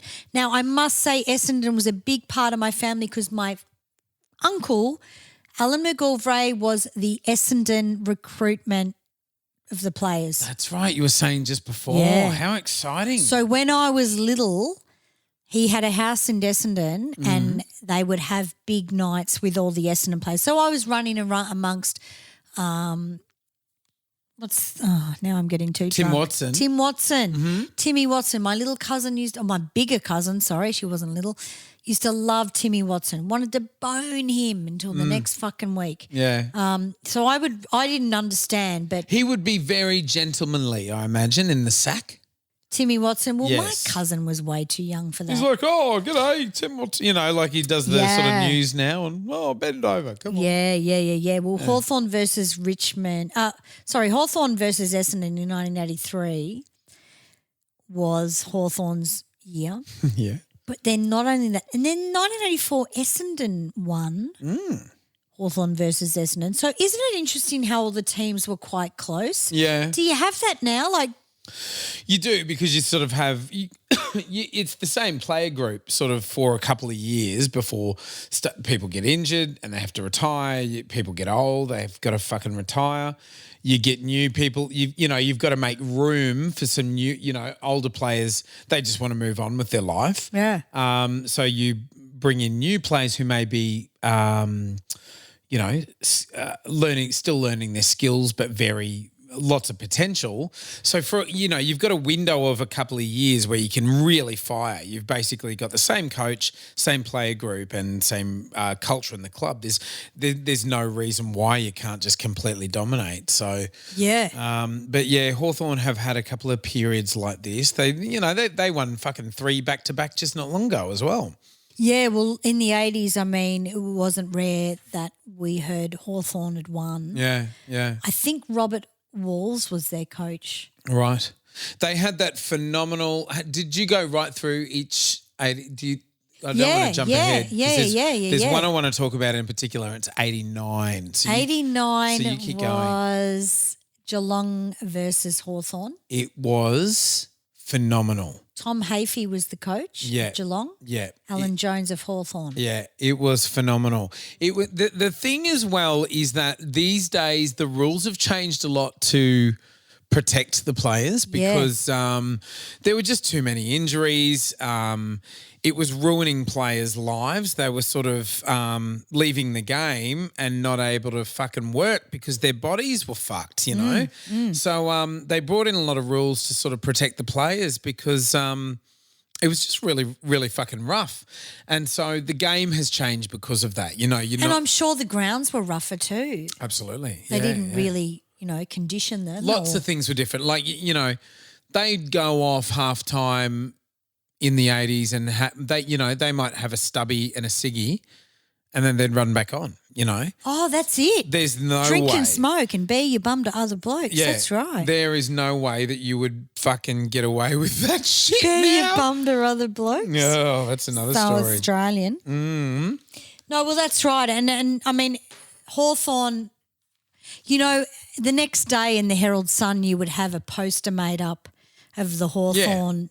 It was incredible because I used to remember thinking, okay, so they've done posters for each team. They're just waiting to see who wins. Yeah, exactly. I found that really interesting. So the artist has gone and fucking done all this work. That's right. The artist was incredible. Yeah. And it would be like this hawk, this fucking with a big beak and just going down and then there'd be whatever, the Geelong cat or whatever. Yeah. But I found that really great. Yeah. as marketing. Like I was Yeah. like, you have to prepare each one. Like this is too totally. much work. So huge, so huge. You know? Yeah. But footy for me, I was a boundary umpire, which I spoke about. And then So exciting. My mum tells me I was a runner as well the other day at lunch. That's awesome. Yeah, for junior you'd- footy. So you'd the coach would say, "Fucking go and tell him to mark his man And it was stop." usually my dad. And you'd have to run out and say that. Yep.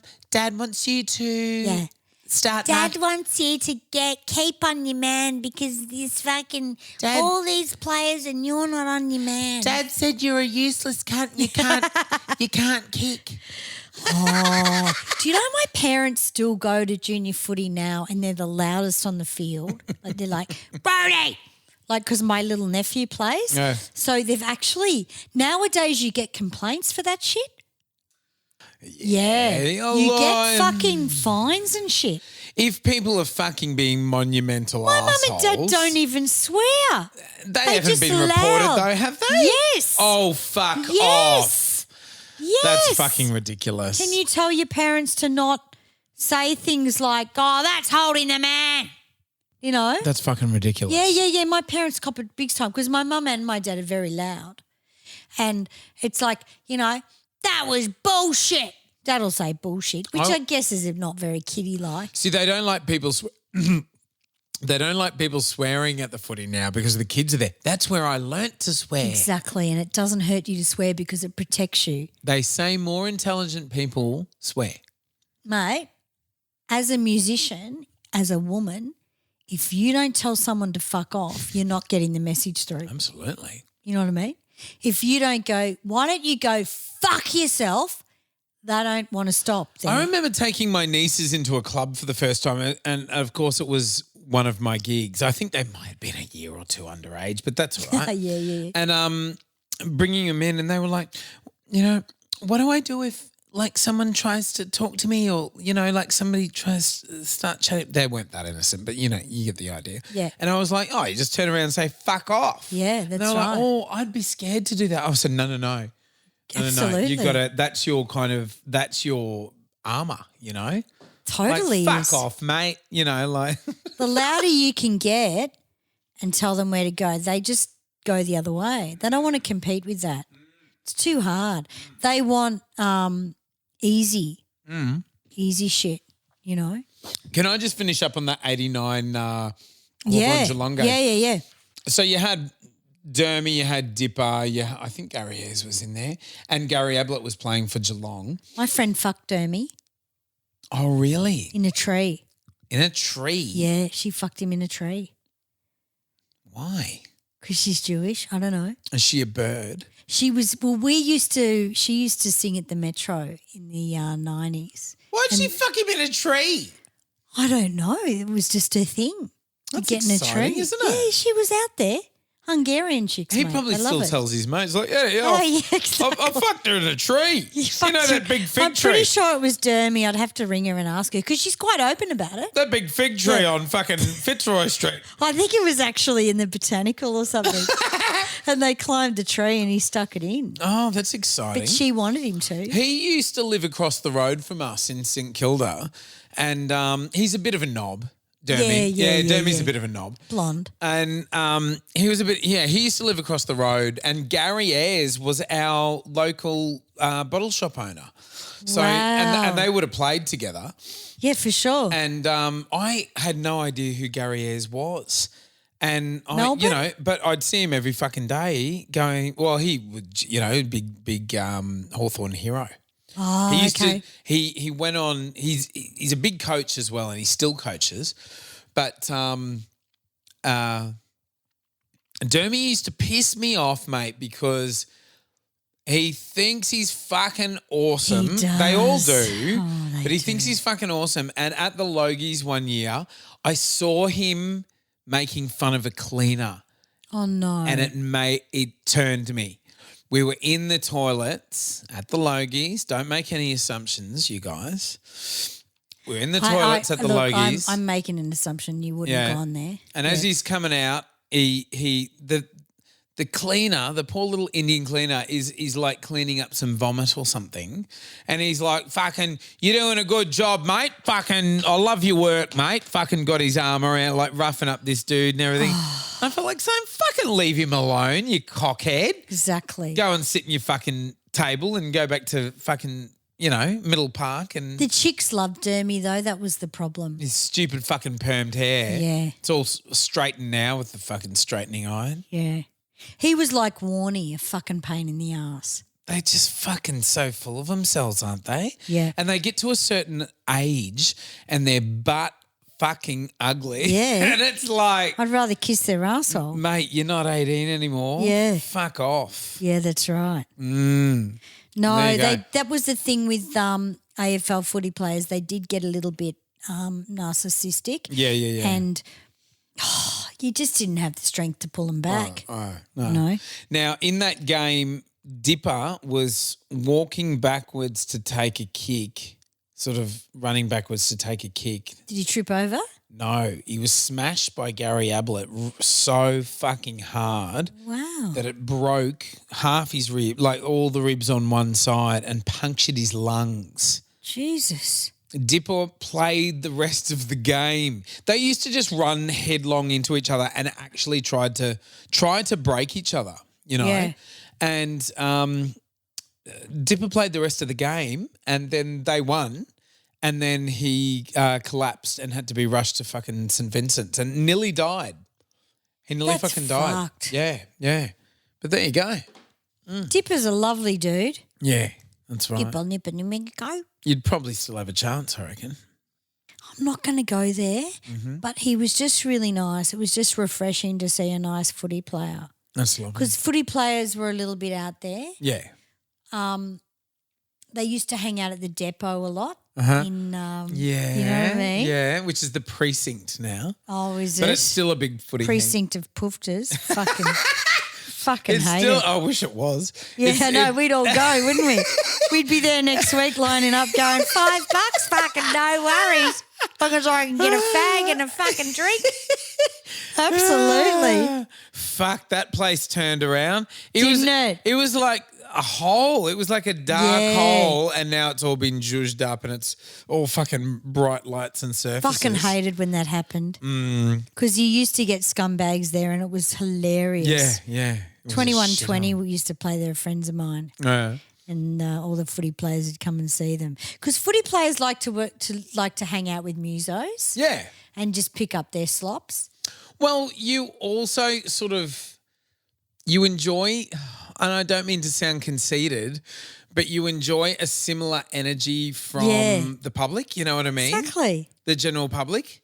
And they're dumb as dog shit. They don't know what you do. And they really just All want to they have see fun. is pussy and fucking They cock. just want to have fun with the boys and so do we, Exactly. you know? So They want to sing fucking Jesse's Girl and stick it in some cunt. Yeah. Absolutely. Like That's all of right. us, really. That's right, mate. We're the same. At the end of the day. Same. Just fucking don't get paid as much, mate. Are you looking up our reviews? Yeah, Are have you to read got them it? out? No, I don't. So because we're heading up to 143. Oh, fuck. Well, we better get but off what soon. a fun episode. What a great. It's good to be back in the band room. Good to be good. I know. It really is. And with our Patreon little thing, I hope you've loved its bells and whistles and Now, we had some beautiful reviews during the week. I'm going to see if I can quickly find them see, as I'm we too drunk speak. to even worry about that, but you That's know where to cool. look for them. That's all right. I'm looking in between sort of. We had some great reviews. One from the UK by memory. Here we go. I can't tell where they're from. This is two of a few that we got. Yep. Because we did get a few great ones. One is, this one's from Australia. And this is from Gemini Jules. That's Jules. That's our Patreon. Oh, She hadn't done one. Oh. Julie. Fucking better late than Yeah, never, that's Jules. what I said, yeah. Yeah. Such a great podcast, she says.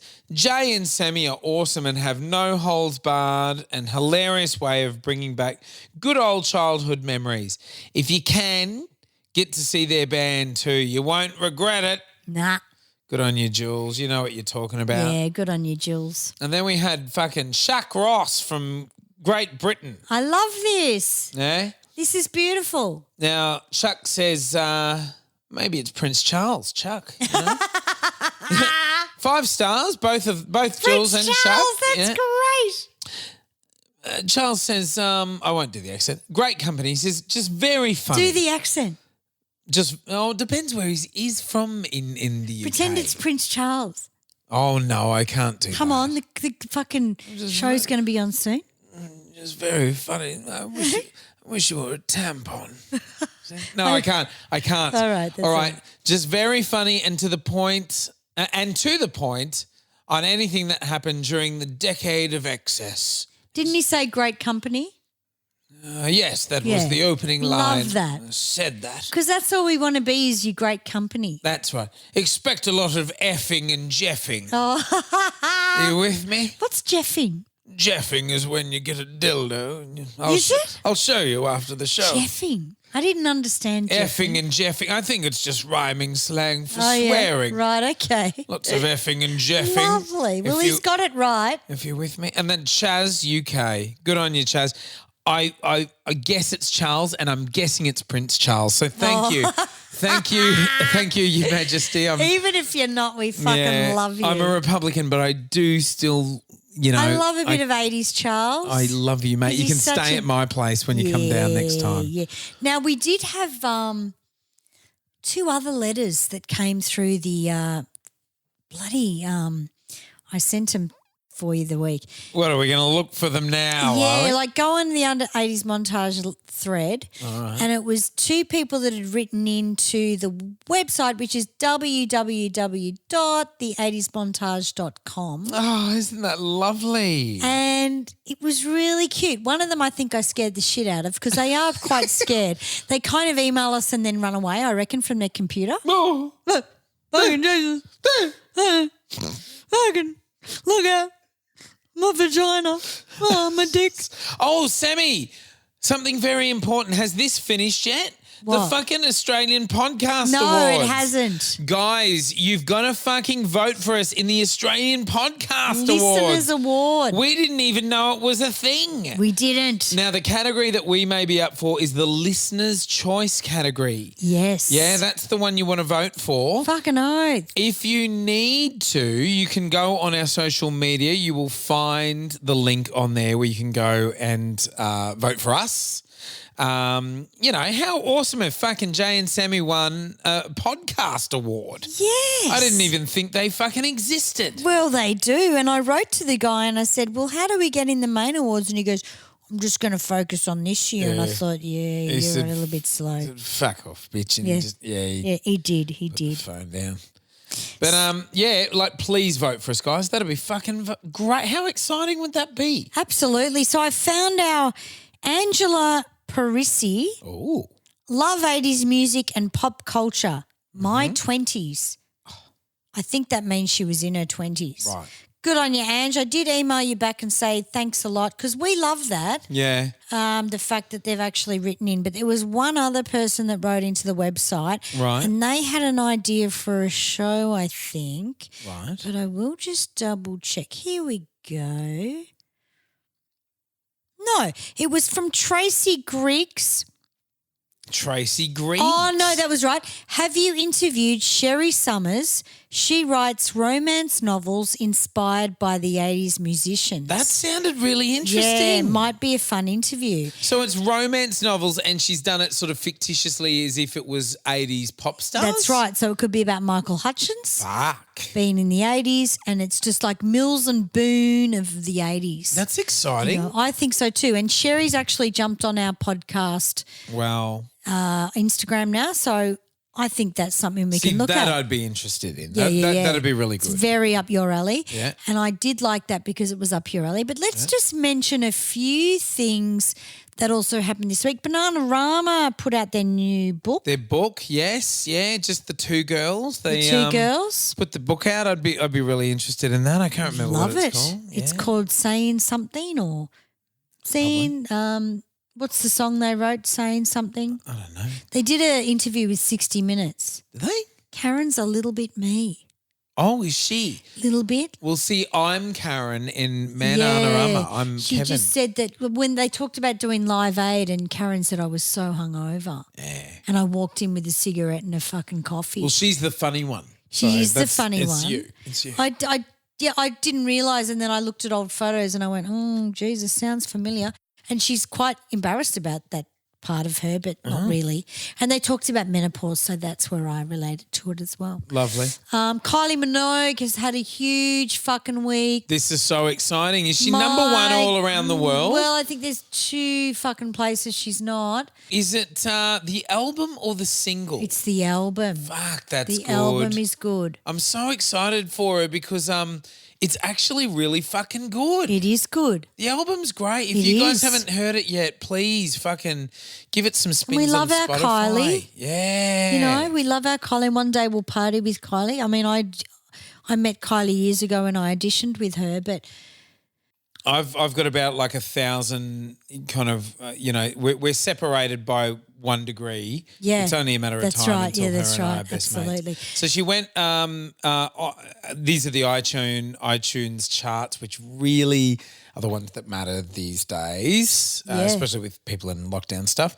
Number 1 in the United States, United Kingdom, Australia, Belgium, Brazil, Canada, Chile, Colombia, Costa Rica, Finland, Germany, Hong Kong, Luxembourg, Malaysia, Malta, Mexico, Peru, Singapore, Spain, Sweden, Switzerland, and then number 2 in France and Greece.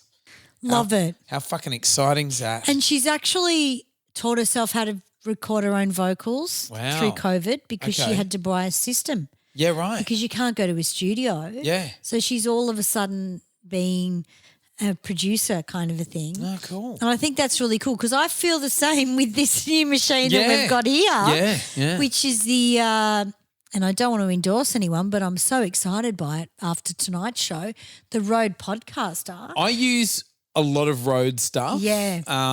It's sort of mid-range in value, but like really good quality. And I use a lot of their microphones and stuff when I'm recording. Yeah. And I've been looking at this unit for ages. So thank you, Patreons. Yes. Now, to round things up, guys, thank you for listening to the show. We fucking love talking about this. Matty didn't approve of this. He hates football, but it's Yes. something that we really wanted We to talk did. about. Because I secretly love it. Yeah. So we And hope you you've always enjoyed love it. Yeah, absolutely. And if you love footy, I hope you sort of had a little step back in time into the 80s. With us. Now, guys, if you love the show, please like, share, review, and rate us. Give us 5 stars and subscribe. Become a Patreon. Come on board with Patreon. You can buy a subscription for as little as $1 a month, or for $10 a month, you get all the extra episodes. Which we're so rude in. Yes, that's right. All kinds of fucking things happen, I tell you. Yeah. Very exciting. Yeah. So if you want the extra eps, only $10 a month. There are all kinds of tiers depending on your budget. So go for it and come on board. It's like being an investor in a big It company. is. Absolutely. And we appreciate everyone that listens to us. We went in the top 100 in, what Belgium. country? Was it Belgium. Yeah. very Belgium. good. What's going on in Belgium? They love chocolate and the 80s montage. They do. They love Very good. swearing, Yeah. obviously. And Kylie Minogue. Kylie Minogue, everything good. like that. But guys, thank you so much for your support. We really appreciate it. We're so excited to have this new machine. It means Maddie can not worry so much about editing and it's just felt really comfortable, hasn't Yeah, it, it's using been this great. machine? Yeah. And we can download stuff before the show so we kind of know what we're doing because Yeah. we don't prepare this show like, script it. We just do it on call. Yeah, you know, exactly. Which is the talent of podcasting. Yeah. I think. I don't know how many other people do it that way, but we've had a ball and I felt really totally nostalgic with the footy thing and I had a bit of a cry during the day and went, oh my God, this was my year when I was 10, 11. So it's very emotional footy. I There's hope something that about makes it, you mate. feel warm. Yeah. Yeah. Especially Aussies and overseas people. God bless America. Well done.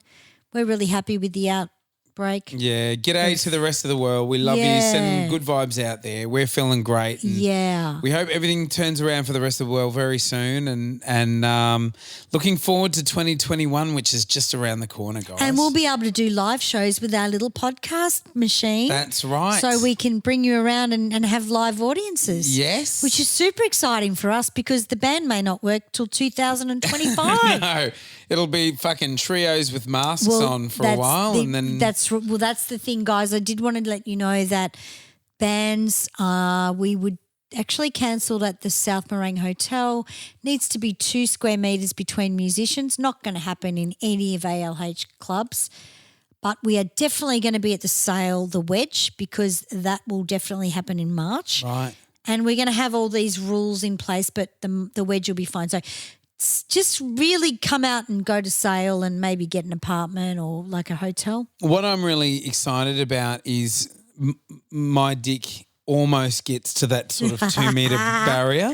Exactly. So if you reach out, you might be able to grab it, and we can still social distance, which is great. Well, if So- Maddie is not with Suareka that night, we will have a problem with dick size. So we will have to good. fucking 2 metres. But I mean, to do a 6-piece band like we are, and I think we're going 7-piece for these gigs in the theatres, or even 8-piece. I think Dallas and Rip are both coming. Oh, Jesus. It's going to be an 8-piece band like the Bowie show. Yeah, yeah. And that's another thing we're going to look at as well. We just need to have that, I don't know, 2x7 is 14 fucking metres or something.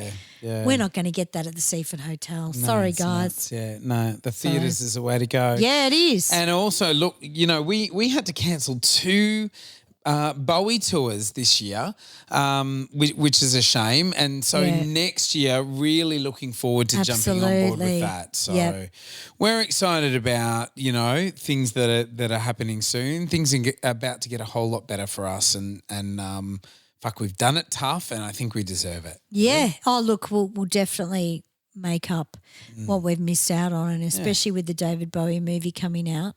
Yeah. I don't know how good that's going to be, but I don't think it's going to be bad. Now, is it a bit crap? Is it going to be a bit crap or a bit good? Look, who knows, but I'll still see it. I'll still go too. Yeah. Absolutely. Make my own mind up. Yeah. You never know, you know. Beautiful. All right, guys. So we'll see you next week. We love you guys so much. It's been a long one, but we've had to test out this new machine of ours. Yeah, that's right. I hope it's a long train trip. You can listen to the whole thing. Good on you guys. Stop it and start it. This is the 80s montage, and if it's music mateys or cool shit from the 80s, we're going to talk about it. Unreal.